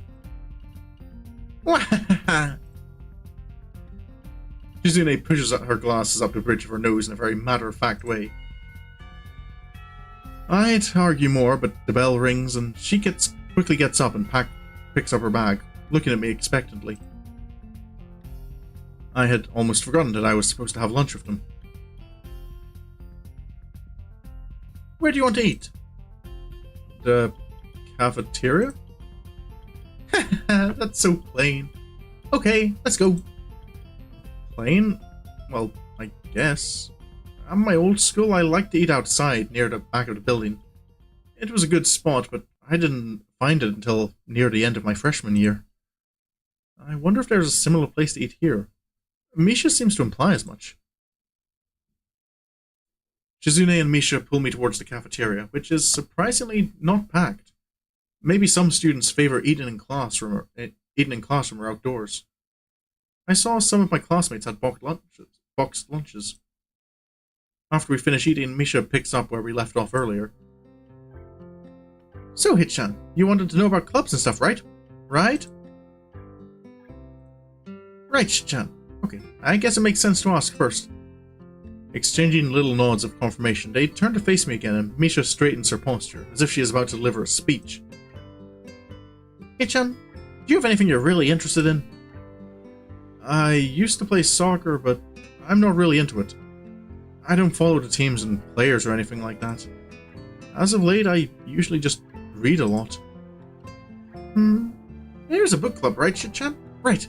But it seems like they have all the members they can possibly have right now. Sorry, Hitchan. It's a really popular club. Okay, but more to the point, Hitchan. Does this mean that you don't have anything already in mind? Oh no, we're about to get recruited. I haven't met anyone else, I don't think, since you... Well, I think you haven't spoken since I met Kenji. And again, the girl with the long dark hair and the burns, she's been given more attention again, but we've not actually been introduced to her yet. It's currently looking at getting recruited into clubs, and I feel I'm getting hit with a. So you don't have anything in mind? It just so happens that we are looking for someone. Good, great. That's great, Hitchan. Really great. Why is it so great? No reason. Well, Hitchan, other than clubs and the upcoming festival, there is one other thing. Student council. I see. I didn't know this school had a student council. That was a very melodramatic setup, though, just to tell me that. I'm pretty sure the two of them know this because Shizune looks a little embarrassed about it, and Misha is laughing. Shizune quickly retakes control of the discussion, in a manner of speaking. After all, it's still Misha who has to voice whatever she says. Oh, right. Hey, Hitchan, maybe you should join the student council. They could use more people. Yes, definitely. You should definitely join. Why? Well, for one, we could hang out every day, Hitchan. Hitchan and I are both in the student council. Actually, Hitchan is the president. I'm starting to get the suspicion that Shizune and Misha might not exactly be the most unbiased people to talk about this with. As if reading my mind, Shizune quickly adjusts her glasses and signs something to Misha. Of course, we're not trying to get you to join just because we would obviously benefit from you joining the student council, and therefore have an incentive to try and get you to... So you're admitting that... No, we admit nothing. I mean, Hitchan, of course it would be nice if you joined, and we'd appreciate it. But even without all that, joining the student council shows a healthy interest in the workings of one's school. Yep, it's true, Hitchan. Besides, don't you want to spend time with us after school, Hitchan? I can't tell if she is being genuine or if this is just really good acting. Both of them seem to be trying hard to look their cutest, although they are already pretty cute to begin with. Well... So it's settled then. Welcome to the student council, Hitchan. I have been volunteered. What? No. Aww. See, Hitchan, of course it wouldn't go so easily. Yep, that's right though. It would be boring if it went that smoothly. Oh well. Hitchan owes me candy now. You are betting on it? Hey, my life is not a game here. Shizune seems very intrigued by this when Misha signs it to her. The aggressive glint returns to her eyes. That's interesting, Hitchan. Let's play a game. That's not what I said. How about Rich Man, Poor Man, Hitchan? If you lose, you have to join the student council. Ended up on Shizune's route is pretty easy, to be honest. Okay. Well, I will commit to just, I will go with what the options I feel work for me. No, absolutely not. Aww, why not? Well, because you two both have the same incentive, and therefore the same goal, which is to get me to join the student council, right? Yep. Yeah, that isn't my goal, but what this means is that both of you can team up and I'll be at a clear disadvantage. So, I will have to decline. Hitchan, I'm very offended. Are you saying you don't trust us and that we would pull something so ingenious? That makes me sad. Sorry? It's hard to tell where Shizune's influence ends and Misha's thoughts begin. In order to atone for hurting a young girl's feelings, you should definitely join the student council. No. How about a game of paper football instead of Rich Man, Poor Man? Paper football? Yeah, it's a game they play in America. You make a paper triangle, and then you try to shoot it past goalposts that the other player makes with their fingers. Isn't it cool? It's the ultimate form of competition between two people, Hitchan. And it's also played by elementary and middle school children, Hitchan. Oh. And it's also played by elementary and middle school children, Hitchan. That means it's a game that really separates the boys from the men. More like the boys from the slightly older boys. Anyway, I'm not going to play that either. Just the fact that you know about it means you're probably surprisingly good at it. Yeah, that's true. How did you know, Hitchan?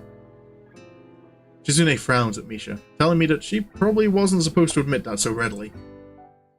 I wouldn't say that I'm happy with their attempts to get me into the student council, but I'm a little curious about what the student council does here. I've never been on one before, or even known anybody who is a member, so it interests me.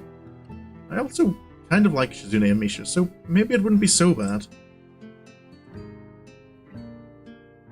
Okay, Hitchan, how about Risk, the game of world domination? I do not have time to set up a game of Risk. This is lunch break. Risk takes like an hour to set up before you can even start actually playing the game. I don't know what that is. Oh, and if you don't know, yeah, definitely. It's really fun, Hitchan. You fight for control of the world with armies and everything. Sounds like Shizune would be good at it. If you want to play, we can after school. Really, Shitchan? We can play just for fun, Hitchan. Shitchan hasn't played in a long time, so if you want to, there are no strings attached. Well, okay. Okay. Perfect. We'll see you after school in the student council room then, Hitchan. Wait, why there? Because that's where we keep the game.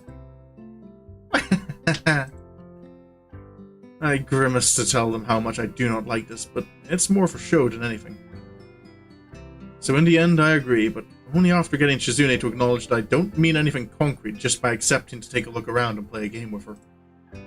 Lunch ends and we go back to class. Oh, there she is again. During afternoon classes, the long-haired girl comes back and sits down in her seat without a word. Again, no one seems to notice, or if they do, no one says anything. I want to ask Misha about it, but I don't want to be nosy. After school, Shizune and Misha quickly find me by the first floor lobby and latch onto me, covering each flank in case I might try to escape. I feel a little offended, but I'd been considering it. Nevertheless, I'm a bit disturbed that enough people have made a break for it in the past that they're on their guard. What's with the escort? This doesn't make me feel very comfortable. In fact, it makes me feel like a dangerous prisoner being transported to his cell. What's wrong, Hitchan? That's right, we're just going to go play a game of Risk, remember? I don't know, Misha. This all seems a little sinister to me. I start thinking that when we sit down to play the game, they'll tie me down and torture me until I agree to join the student council. Well, that's highly unlikely, but still. For some reason, it just seems like it would be so plausible. Getting to the student council room is as simple as turning 2 corners from where we started. What? That's it? This makes you guys being so on top of me seem a little silly. That's not true, Hitchan. Hitchan says that when their life is threatened, people have shown the capability to pull off superhuman bursts of speed. Remember that all choices in the matter in the prologue? Okay. Life is threatened? Her expression unchanging, Misha signs something amusedly to Shizune, who makes a baffling face and puts her hands behind her back, looking pleased with herself. Misha feigns deafness and hums cheerily. Stop that. I know you heard me. You have no excuse, unlike Shizune. Shizune opens the door to the student council room. It's a very plain, sparsely decorated room, although it is quite large. Maybe even a little larger than a classroom. There's a big table in the center surrounded by chairs, and a smaller desk prominently placed in the back that I assume is Shizune's. There are a few regular desks and chairs stacked to one side as well. Extras, perhaps? Aside from the tables and chairs, the room doesn't have much else to offer. Just a couple of filing cabinets and bookshelves stacked with old school records and documents. Not much else. In fact, nothing else.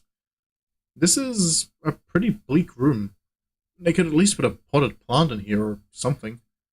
But the most noticeable thing that this room doesn't have is other people. Are we early? No. What do you mean, no? Does it mean nobody else is coming today? Yeah, that's right. Are they the only...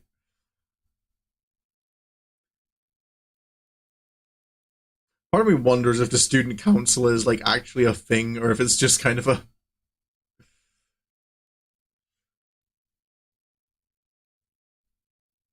Bro, because I could imagine like this is a kind of school where it's because the needs of the students are so diverse that they don't really have like a student run council.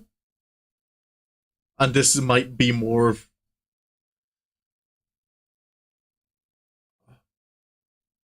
like just to for Shizune, just kind of okay, we'll let her have a student council, but it won't really have any power. Before I manage to ask why that's the case, Shizune claps her hands together very energetically. Hey-chan, let's play Risk. Come on, you promised, didn't you? You have to. Okay. Do you want to know the rules? We can explain to you while we set everything up. While Misha is talking, Shizune takes out what looks like a board game from behind one of the filing cabinets and throws it on the table. Actually, this looks kind of interesting.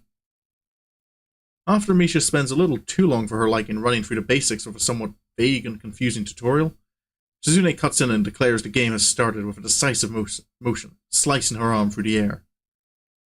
Shizune's aggressiveness is rubbing off onto me. I start feeling more competitive than I intended to be when I agreed to this. There's definitely a reason for that. I assume I will learn. Nope. Halfway into the game, while I try to ponder how to defend against Shizune's assault from two fronts, she breaks my concentration by drumming her fingers on the table to get my attention. Hey-chan, Shichan wants you to know that you are taking too long to make a move. Shichan also says that she will let you keep Australia if you agree to join the student council. I thought this was a game with no strings attached. Just the fact that she would dangle that over my head as an offer means that she knows I care about the outcome of this game. And anyway, no! Shichan admires your fighting spirit, and would be a benevolent dictator who will spare your people if you agree to join the student council. You're so competitive, Shizune. She seems to take that as a compliment. I would expect the student council president to be a little more magnanimous. Magnanimous? She doesn't seem to know what that word means or how it's signed, so she pulls out a piece of paper and writes it for Shizune, who, in return, signs it back to Misha. Hello, Celestial. It's been a while since you've been around. Welcome back. Misha presses her index fingers against her temples as if trying to physically imprint the word into her memory. Suddenly, Shizune bursts into a flurry of gestures. Misha looks daunted by the pace of her heated signing. Wait, please slow down, Shichan. Hichan? Shichan says you're going to lose. Tell her I will crush her world empire with my rebellion. Okay. Oh, no. Those eyes of hers shine with childlike mischief.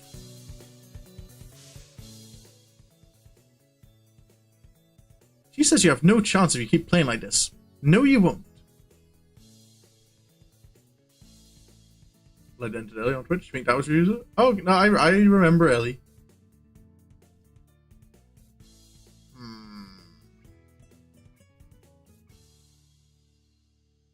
Cat, yeah, the cat face. In strategy games, I do tend to be a defensive player. I will stick to it. Stand by my guns. I will defend my territories. It's likely that she's just trying to psych me out. Looking at the board again, I have a pretty good defense set up. And I'm not going to wreck it doing something reckless. A few turns later, I lose the game anyway. The thing about Risk is that the dice rolls can really screw you over. Oh, you can't wait for summer. Oh, meanwhile, I am waiting in anticipation of the end of summer. I kind of want summer to be over already.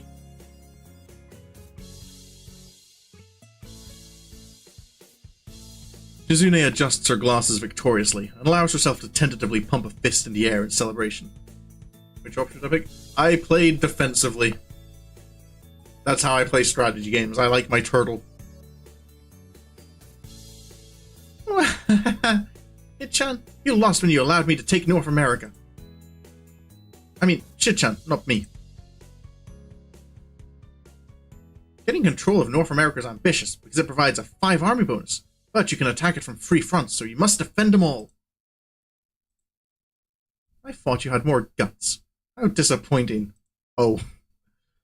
Ambition, Hitchan. Your play needs to be more daring. Ambition, ambition! I was really excited when you took South America, but then you switched to playing defensively just because you gained a small advantage. That's no good, Hitchan. You didn't take enough risks, and when you did, you didn't follow through. That's terrible, Hitchan. Damn. What's it to her if I played too carefully? There's no need to rub it in my face. Oh. I wonder if you'd even be any good for the student council. What's this?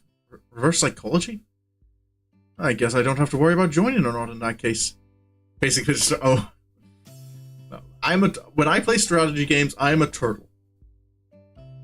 I build up like an I just sit back, defend myself, build up a huge army, and then attack.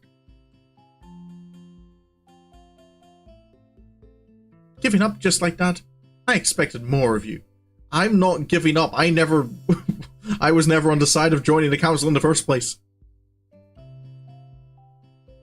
Seriously, is Shizune trying to taunt me into joining the council? Besides, I don't even want to join. It's only my second day. I can't make that kind of commitment. I haven't even taken a look at any other clubs yet. And these two, they're a little weird. Fine, I'll consider joining the council, but I want to take a look at the clubs before I decide. Really, Hitchan? You're not just saying that to make us feel better? Yeah. I'm just not sure that I want to. Aww. Okay, Hitchan, but we're not going to give up so easily. You said maybe. Oh, oops. Ooh, I didn't mean to double click. Text history. I didn't mean to double click. There's still a chance you'll come around. Come on, we could really have fun. We could play more Risk, and maybe one day you could beat me. Unless we graduate before that. That doesn't make me feel any less reluctant about joining, you know. Surely you're not that horrible at board games. Maybe we can play a game you know then, to give you a handicap. I might have said that just to make you feel better after all. Aw, that's cold, Hitchan. I take a glance at the clock on the wall and realize I've spent far longer playing Risk than I expected. So, I have a habit of... I don't do it as much when I'm playing like other games because I'm more actively involved, but when I'm not active, like I tap my fingers kind of like rapidly on the desk. And sometimes I do that on the mouse, which is bad. I start tapping the mouse key too quickly. But yeah, Risk is a game you do need a lot of time for. Oh, sorry, I think I have to go. I wanted to go to the library. It's not closed yet, is it? Shizune scratches her head and gestures at Misha. How hard can it be to determine whether the library is open? There's a clock right there on the wall. It should be, unless the librarian is absent. I think you're right, Shichan. We think the library's open. It's on the second floor. Can't miss it.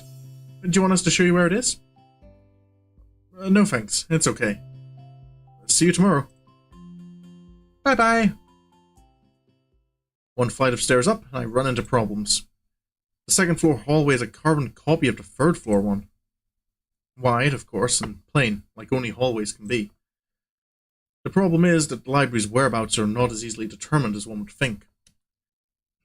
The classrooms are marked with signs stating which class they belong to, but then there's a plethora of other unmarked rooms. Is the library any one of them, or is it just somewhere down the hallway? I bet on the ladder and choose my direction at random. After I turn around the corner, an unmarked door draws my attention because it's not closed. It's not open either, though, just barely ajar so that I can see it's open and nothing else. It would make sense for the library door to be invitingly open, and while this one is not quite that, it's good enough. At the very least, it means that someone is inside and I can ask for directions, no matter how embarrassing that is. I gingerly push on the center of the door with my fingertips, every muscle in my arm ready to pull back at a moment's notice. The feeling of being an outsider to this school can't be shaken from my mind, so much so that I instinctively fear doing something wrong by entering. Oh, The door slowly creaks as if groaning from a deep sleep, though it was much easier to open than I had anticipated. Leaning over and poking my head ever further inside to gain sight of the room as fast as possible, the meek hello on my lips is quickly snatched away. Oh, new character. This is not as I was expecting. I mindlessly let the door open to its full extent, taken into sight of the solitary figure taking center stage in the otherwise abandoned room. The situation steals my voice, leaving me standing at the doorway staring at the beautiful girl. Evidently having taken her time to assess the situation, the girl gently puts down her teacup and opens her eyes, but doesn't look at me. Lily? Hello there. May I help you? Staring directly in front of herself, the movements of her lips seem to break the silence rather than the words. However, it's the soft, measured voice that reminds me she's a being separate from the room itself. Not only is she likely the tallest girl I've ever laid eyes on, but even among the foreigners I've met, she's strikingly distinct. Hi.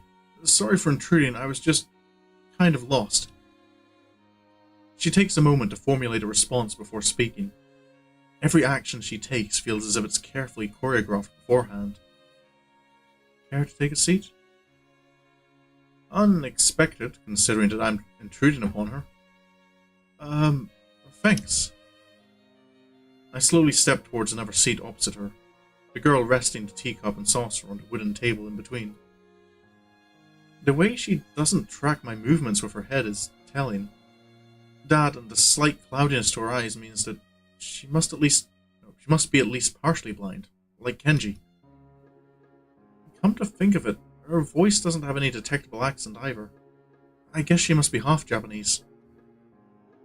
As I take my seat, her composure takes me slightly off guard. Her air of relaxed confidence makes the silence entirely comfortable. The calming atmosphere is so very different to the student council office. I take it you're a new student to Yamaku. Yeah, I just transferred in yesterday.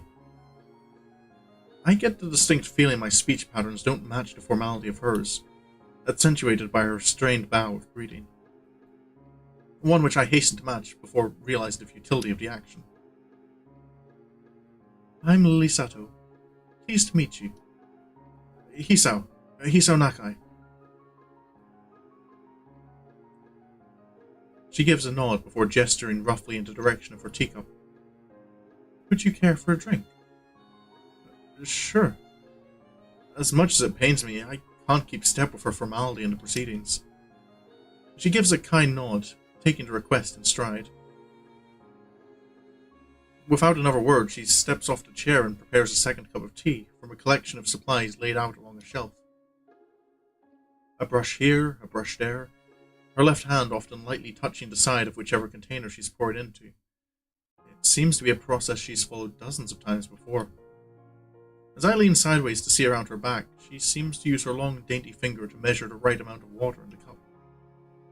It's one thing to see the different disabilities the students in my class have, but it's quite another to see how everyone seems to adapt.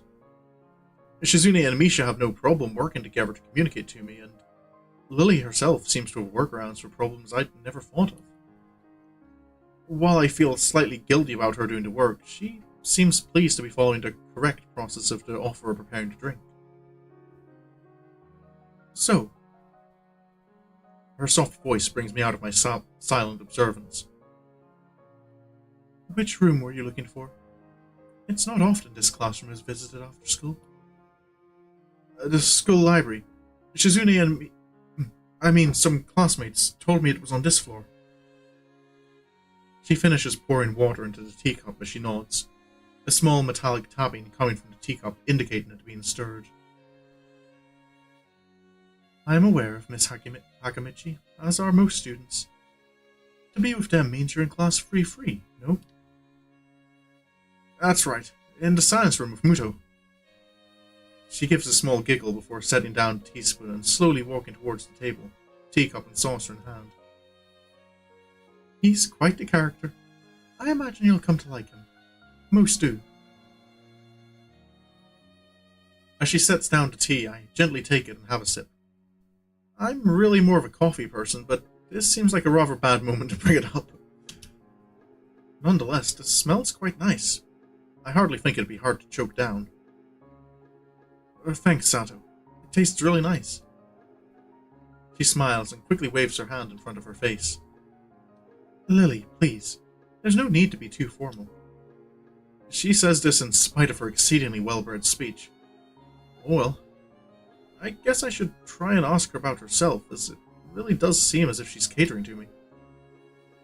So, which class are you from? I imagine it's one of the third-year classes. Correct. I'm in class 3-2, which is on the third floor, same as yours. It's taught by Miyagi, and is specifically for both blind and partially blind students. I see. Sorry. I feel like slapping myself for the faux pas. Looking at her face, though, she doesn't seem the least bit put off by it. My. There's no need to change your speech on my account. Oh, welcome back, crack dealer. I'm just continuing on through meeting Lily here. Sure. Sorry, I guess I'm really showing my newness here. An environment like this would be a big change, so I can't fault you for it. While the same can't be said for everyone, many have come to terms with their conditions. A category which would include her, it seems. All too ready to jump ship from this particular topic, I segue into another. Do you come here to drink tea often? It's a really nice place. Thinking on it, this might be her version of the place behind my school that I like to have lunch at. I come here fairly often during lunchtimes. My duties as class representative don't leave enough time for an official club, so a friend and I use this room for having tea. Class representative, huh? Compared to Shizune, her mannerisms seem to be almost completely opposite. While Shizune is blunt and fiercely driven, Lily seems relaxed and calm, almost aloof.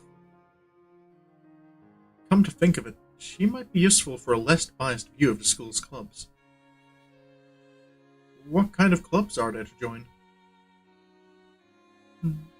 The more popular ones are the track and field club, which uses the field near the school during lunchtimes, the baseball club, and the book club in a room near the library. Oh, no, the baseball and track and field are probably ones we can't join because of the arrhythmia. There are also numerous small ones too, though, such as the art and music clubs.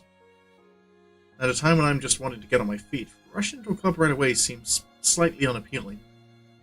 I wonder if this school shares the same rule as my old one. Is it compulsory to join a club? It isn't, though it is encouraged. Ah, good. That's a relief. I've really let my guard down around this girl to let such a thing slip out. The fact seems to slightly amuse her. Not wanting my tea to get cold, I finally start drinking it as Lily does the same. I think you've missed your library opportunity. As I look over to the window over her shoulder, I notice the light coming into the room has a distinctly orange tint. Even here, time doesn't stand still. Huh, the time's going quickly. Sorry? Right, she's blind. Of course she can't see the sun setting. It just looks like the sun's starting to set. It seems to come as a surprise for her. I guess she must have lost track of the time. Sorry, Hisao. I didn't mean to keep you from the library for so long. I quickly moved to allay her concern. No, it's okay. The library's still open, isn't it? She pauses and takes a moment to think on it. It's probably something I should have asked Shizune when I had the chance, but Lily seems likely to know in any case. True. It's open until 6:30 during weekdays. A quick glance at my watch confirms I have well enough time to get there. I might get going in that case. It's been nice talking with you, Lily. She smiles and gives a deep nod, her hands still neatly folded on the table in front of her. It was my pleasure. Oh, come to think of it, shall I show you to where the library is? I couldn't possibly ask for more help. I should be able to find it all right. Well, unless my navigational skills fail me, which they seem to have a habit of doing. It's alright. I was going to be talking to the librarian there in any case. I could introduce you. This gets better and better. It's pretty hard to deny her offer. If you're sure, then that'd be great. Thanks. As she stands up to follow me, she takes hold of a straight, retractable cane that had been slipped in the handle of her bag on the floor. Compared to the cane the boy in my class had, Lily's looks much thinner and longer. His must be for support, whereas Lily's is for navigation. Together we leave the peaceful room and enter the empty hallway on the way to the library. Side by side, my pace carefully slowed to match hers. We slowly walk through the hallway. It doesn't take long for us to arrive at the door to the warm-looking room, apparently situated in the center of the floor rather than either wing. Ladies first?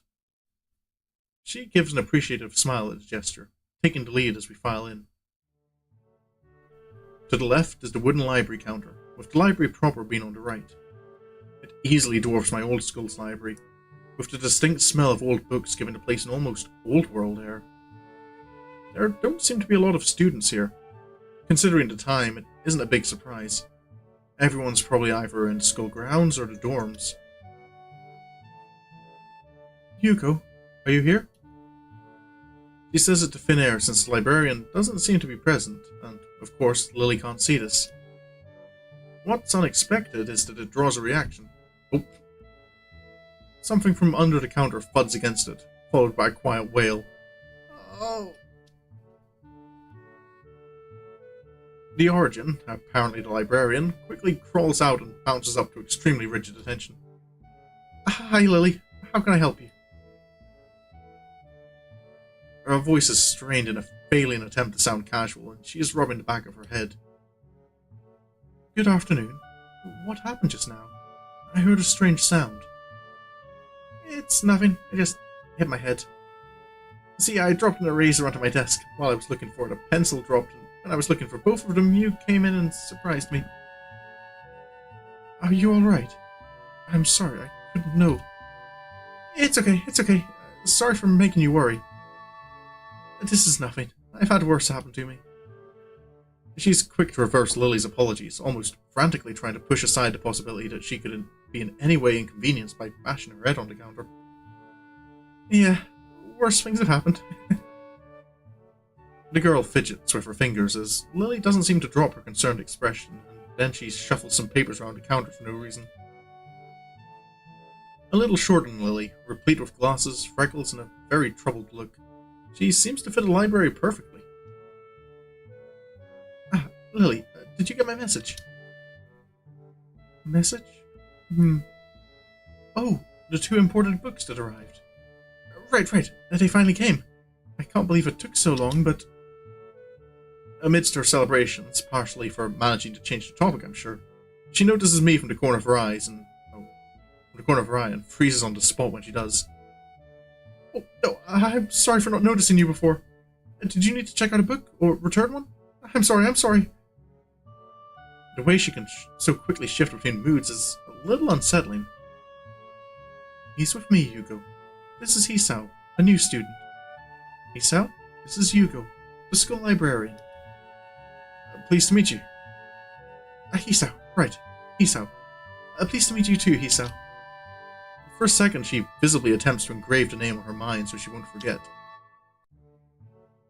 Yugo often arranges to import foreign books in Braille for me. Would you like to tell Hisao a little something about the library?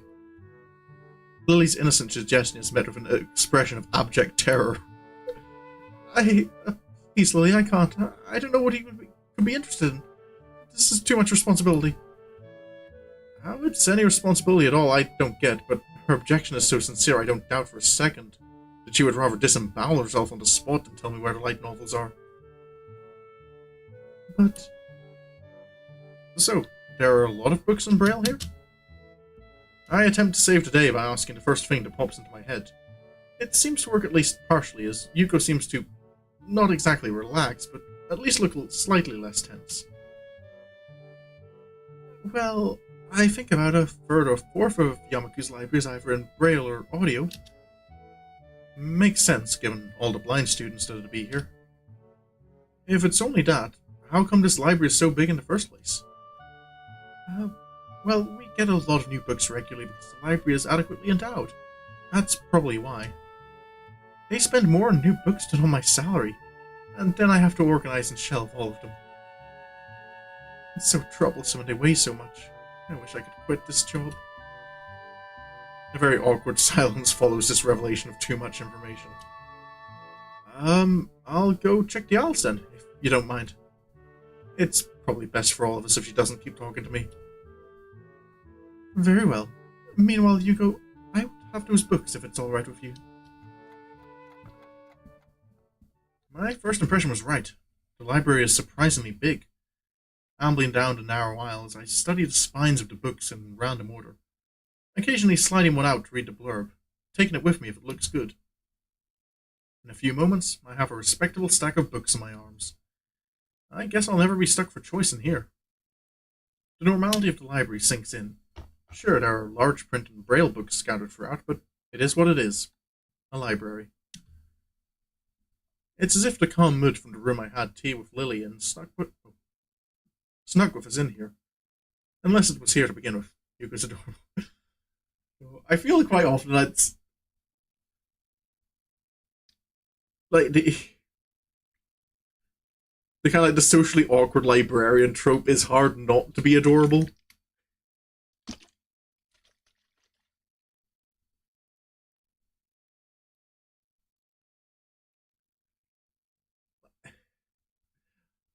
I don't know, not saying it in a bad way, but it does kind of feel like a very like safe bet for that.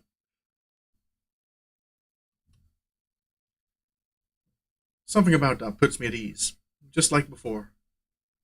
I reach the end of the aisle and find a collection of desks set up for study or personal reading.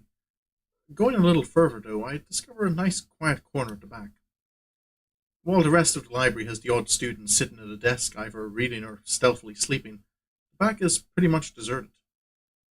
As I glance around, I see someone who I recognize sitting on one of several beanbags. Oh, it's the dark-haired girl from my class. The one who snuck out of the classroom earlier. She's reading a book, keeping it close to her face, which makes her look like she's really into it. From the way she was acting today, I had her pegged as more of a delinquent than a bookworm. Did you? That feels like an odd assumption to make. And I go, yeah. Because I don't know, I kind of immediately figured, like, from the kind of expression she had hiding her face, that this was a matter of shyness, not delinquency. In fact, her mysterious disappearance from the class raises all sorts of whys in my head.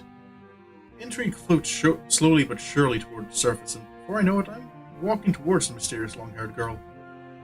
I guess there's no harm in introducing myself as I would with anyone else. She's a classmate, after all. Walking over to another beanbag, I take a seat and lay my books beside it. Doesn't even look like it. Yeah, it does feel like you're medium. That feels bad, crack dealer. The girl starts, looking scaredly up at me from underneath her fringe. This is the first time I've seen her this close. Underneath her long, dense bangs, I can see that part of her face, at least a third, if not half, is pretty badly scarred. My eyes are immediately drawn to the scars, subconsciously peeking past her hair until they meet her own eyes. For a second, I'm shocked and divert my eyes to the books in her hands, before I realize that looking away probably only makes it worse.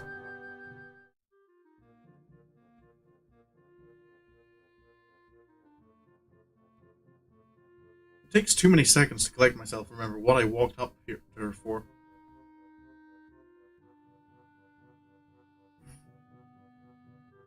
Yeah, my immediate response would be to apologize if I startled someone.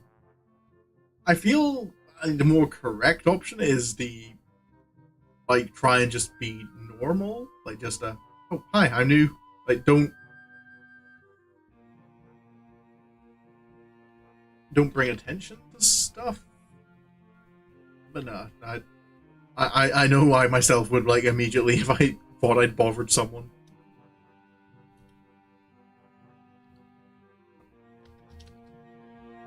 Sorry, I didn't mean to startle you. It's okay. The girl certainly doesn't look like it's okay, but I let it slide. So, do you mind if I sit here? She seems to be very uncertain whether it's okay or not for me to sit, but finally she nods. Just a little. Okay. I take the seat next to her, and she hides herself behind her book. Life of Pi. Never heard of it. I have. So, sorry again for startling you. I'm Hisao. She looks up from her book, stalling a little before replying. No. We are in the same class. Her speech is stilted and so quiet it is barely audible, even in the still library. Somehow I think that my delinquent impression of her was wrong. You think? Hanako. I'm Hanako. I resist the urge to say, that's a nice name, just to have something to say, but really it's the only thing I can think of. I feel like an idiot. Everyone here must be used to being different to each other, and here I am being all bothered and fussed about that kind of thing. Don't let me interrupt your reading. I'll just check these books if you don't mind. She nods a little and sighs a little sigh of relief. So I tried to read the covers and the introductions of the books I picked up, and she buries her face in her book. Uncomfortable silence consumes us. My eyes still wandered her direction. I sneak peeks at her flowing hair and the scars it's hiding. After a while, I realized that she is doing the same and only pretending to be immersed in the life of Pi. Her gaze is not inquisitive at all, though. It darts around like a scared rabbit. When our gazes finally meet, the chain reaction is unstoppable. She stands up forcefully from the beanbag and takes a deep breath. I...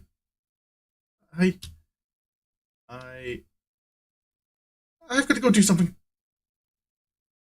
Without warning, Hanako takes off and runs towards the counter. Her hair-like takeoff catches me so off guard that I don't manage to go after her until she has a good head start.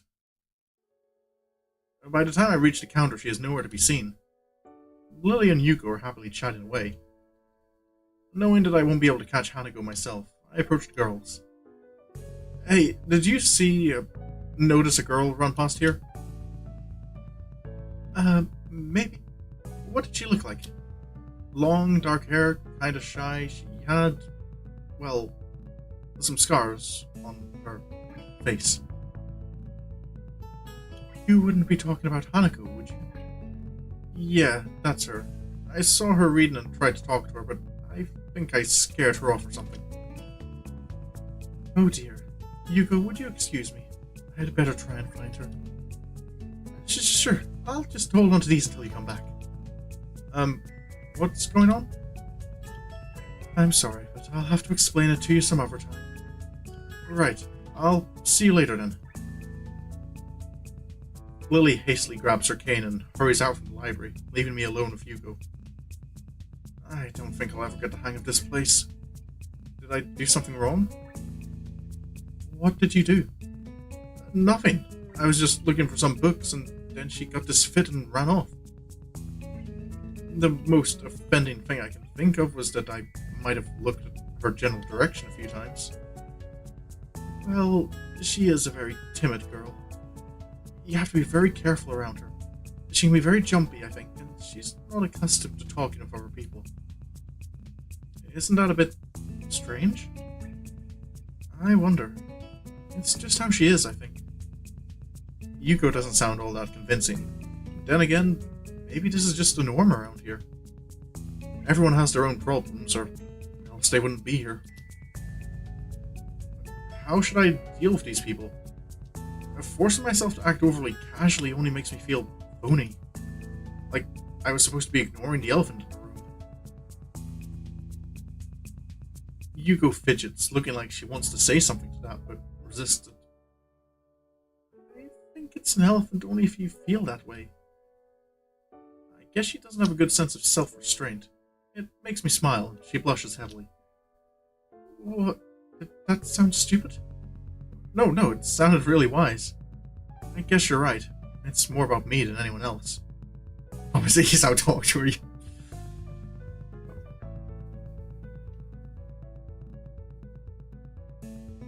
No. When the girls run away just from you, looking at them.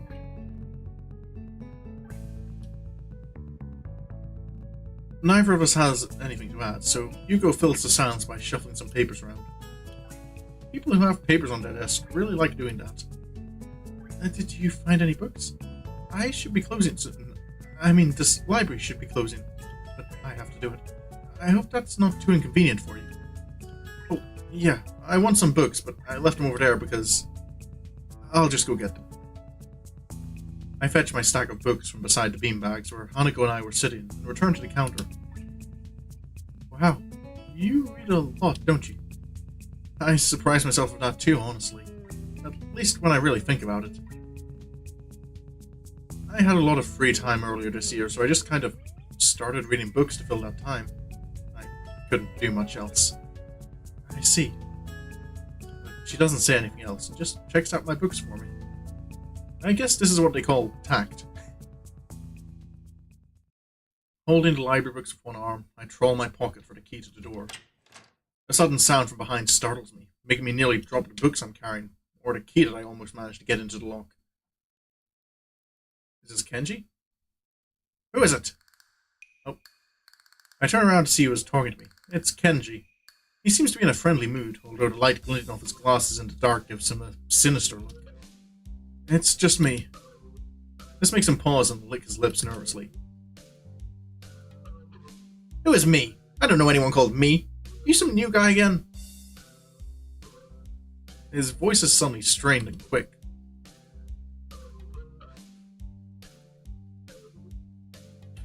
I'm wondering if it's maybe more than just, like, his suspicion is... See, part of me wonders if I should just wait to, like, find out what each character's struggles are. Like, what their disability is. But I can't help but try and, like, figure it out ahead of time. I do feel like Kenji is, like, he does have very poor sight. But I also wonder if, like, is there an aspect of it that's, like, does he struggle with memory? Because he does seem to have, like, be very suspicious of people. Struggle is the epitome of fortune. Oh. Yes, but we've met before. Yesterday. I don't think so. I remember someone who I met only yesterday. When was that? What day is it today? I try to ignore him. Is he joking or what? Prove that we've met before. You live across the hall. You're Kenji. Kenji jumps back, his eyes filled with an uncomprehending fear. How do you know my name? This can only mean one of two things. Either we have met and you're telling the truth, and I just can't remember it, or you're a spy. He pauses. Psychic spy. His eyes dart around me, trying to peek into my room, although it's hard to believe he can see anything through those thick glasses. His mood swung from friendly to manic in less than a minute. I'm not psychic. How do I know that? I'm not a mind reader. Kenji points a finger at my face damningly. Unlike you! Stop that, man. We met yesterday. What's wrong with you? I live in this room. Lies. If you think you can pass as he's out because I'm legally blind, you are sorely mistaken. You don't even look like him. I mean, the resemblance is real slim. Maybe at a distance, but who do you think you're kidding? Oh, so it is it just a matter of he can't recognize people?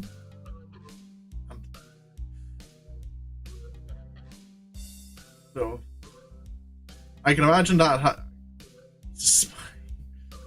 I want to grab him by the shoulders and shake him. Exasperated, I rub my eyes and let out a heavy sigh. Stay there! Kenji comes closer, one careful step at a time.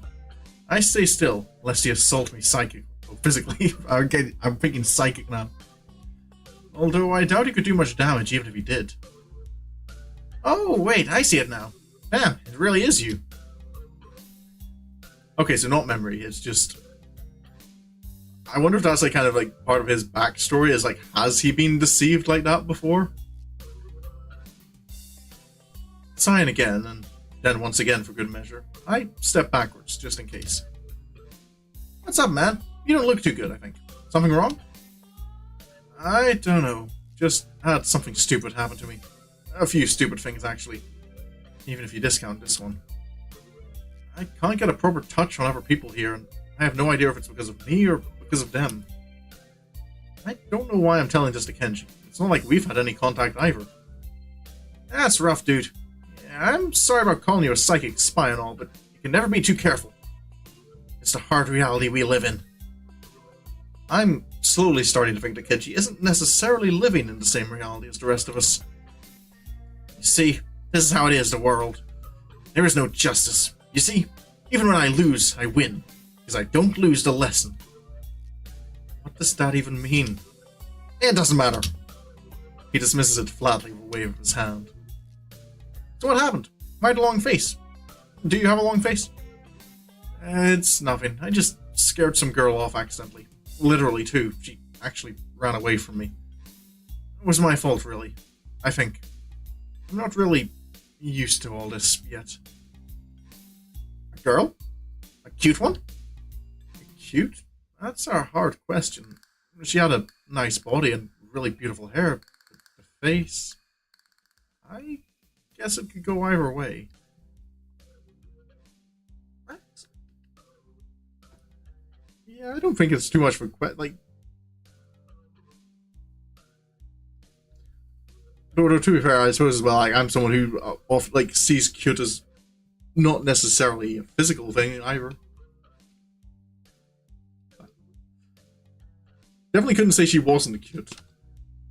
Yeah, cute, I guess. I knew it! There are a lot of cute girls here. A strangely disproportionate amount. I believe this is one of the dark secrets of this school. I tried to warn you, man, but did you listen? I don't remember any such warning. Dark secrets? Yes, dark secrets. Extremely dark. Like a black hole.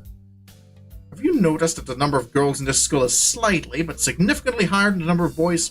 It's like 60-40. He turns his head to the left and stares off into the distance at nothing. Why is it like this? I mean, to the untrained eye, it doesn't appear to be that bad.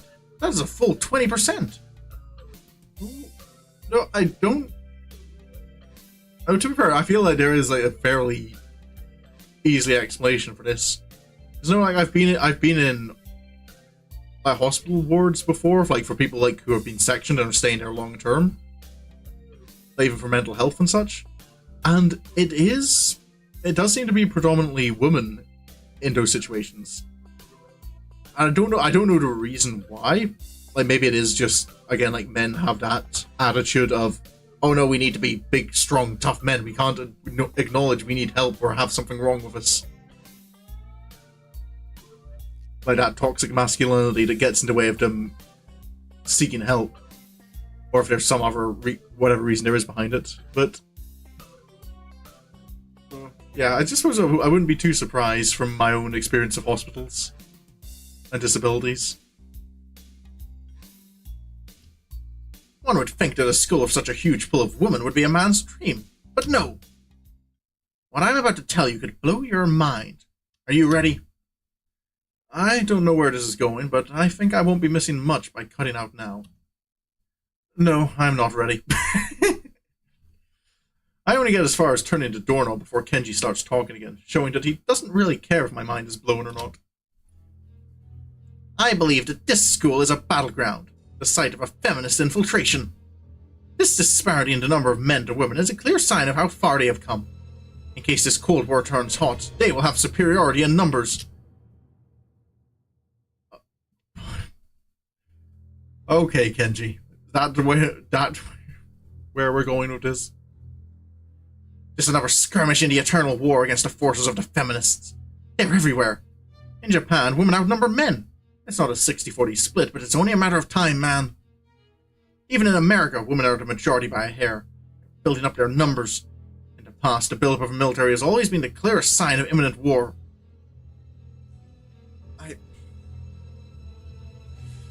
Oh boy. Please tell me you're not serious, Kenji. Japan is just the first step. Our economy is badass, and the country itself is small and isolated, yet a huge part of the Pacific in terms of political value. A perfect target.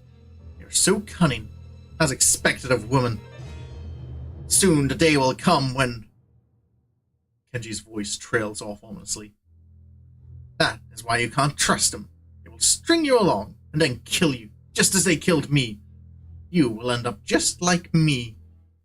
Oh, hell no. I can't stop myself from blurting it out. Hey, what the hell does that mean?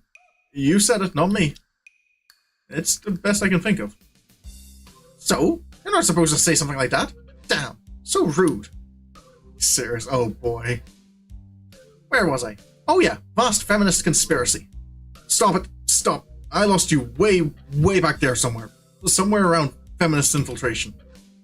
Too hard to follow? It's cool. I have some graphs and stuff in my room. And puppets. You like puppets? No puppets. You don't like puppets. Okay. Graphs are still cool though, right? He speaks energetically, responding almost before I'm done talking, moving his hands in an animated way as he continues to rant on. This is too strange. I had him pegged as relatively normal, but it's clear that I was wrong. Something on your mind, dude? Just thinking about what it's like to be the last sane man in an insane world.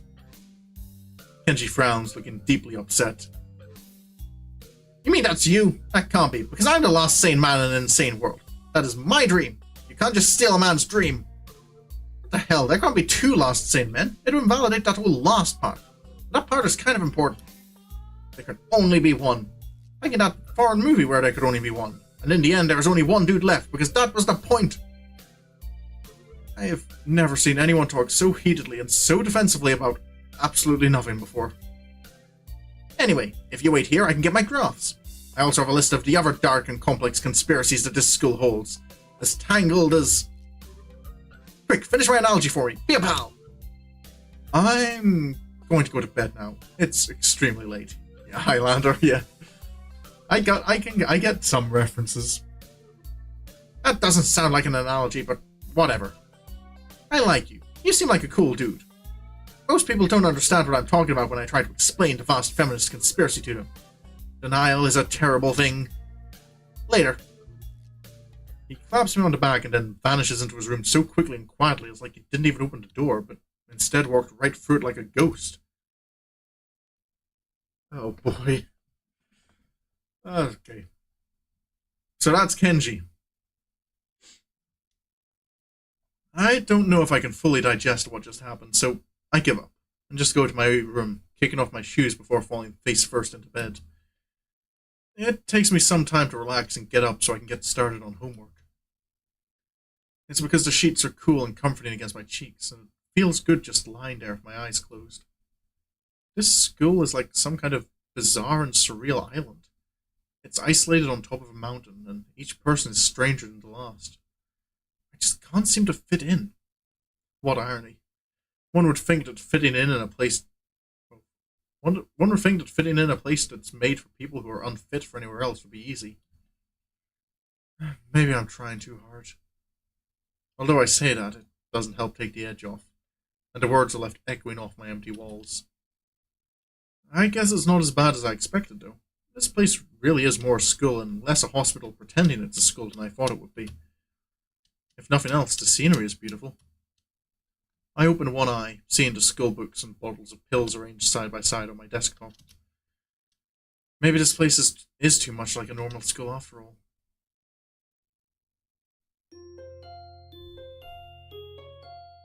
Day number 3. So I'm curious. Is this like a day by day thing, or will there be like time skips? Also, I feel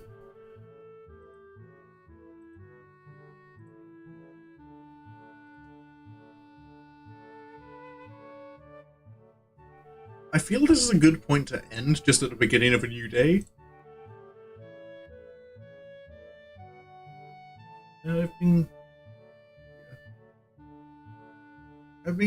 I've got about 2.5 hours of stream, which I think is a decent amount of just reading.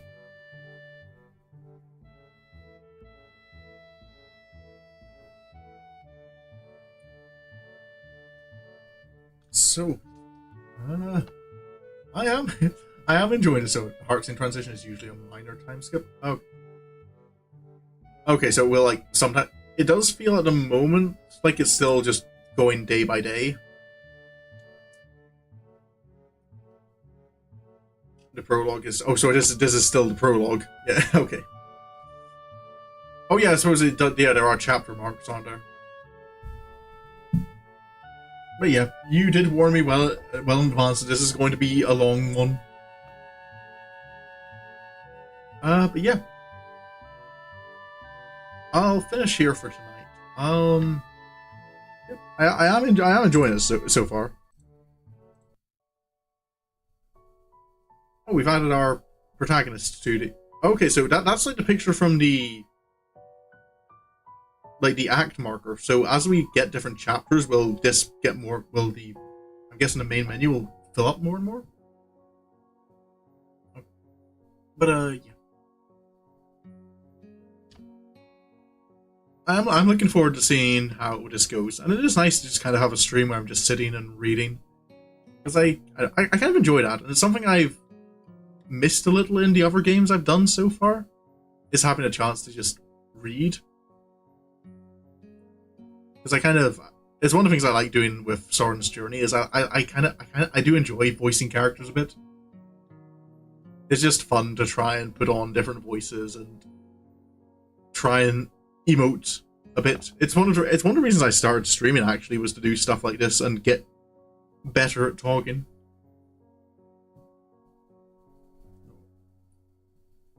But yeah, that'll be Katawa Shoujo for this week.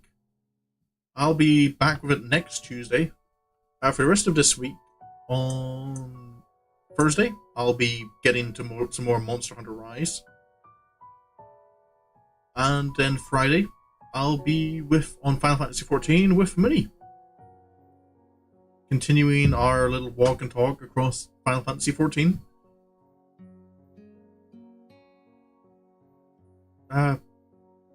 Anything else to say? I think just, yep, that my schedule, which has when I'm streaming and what I'm streaming, is on my Discord. There's links to that in both my YouTube and my Twitch. So you can go and join that. That's where my schedules will let you know what I'm streaming and when I'm streaming. And sometimes I chat there or share random things that are going on or I'm thinking of. So, yeah, I do need to be more active there. And yeah, I'm looking forward to seeing more of this. So, I will thank you all very much for coming along. I do hope you enjoyed. And until the next time I see you, I hope you all have a good day, have a good evening, and goodbye.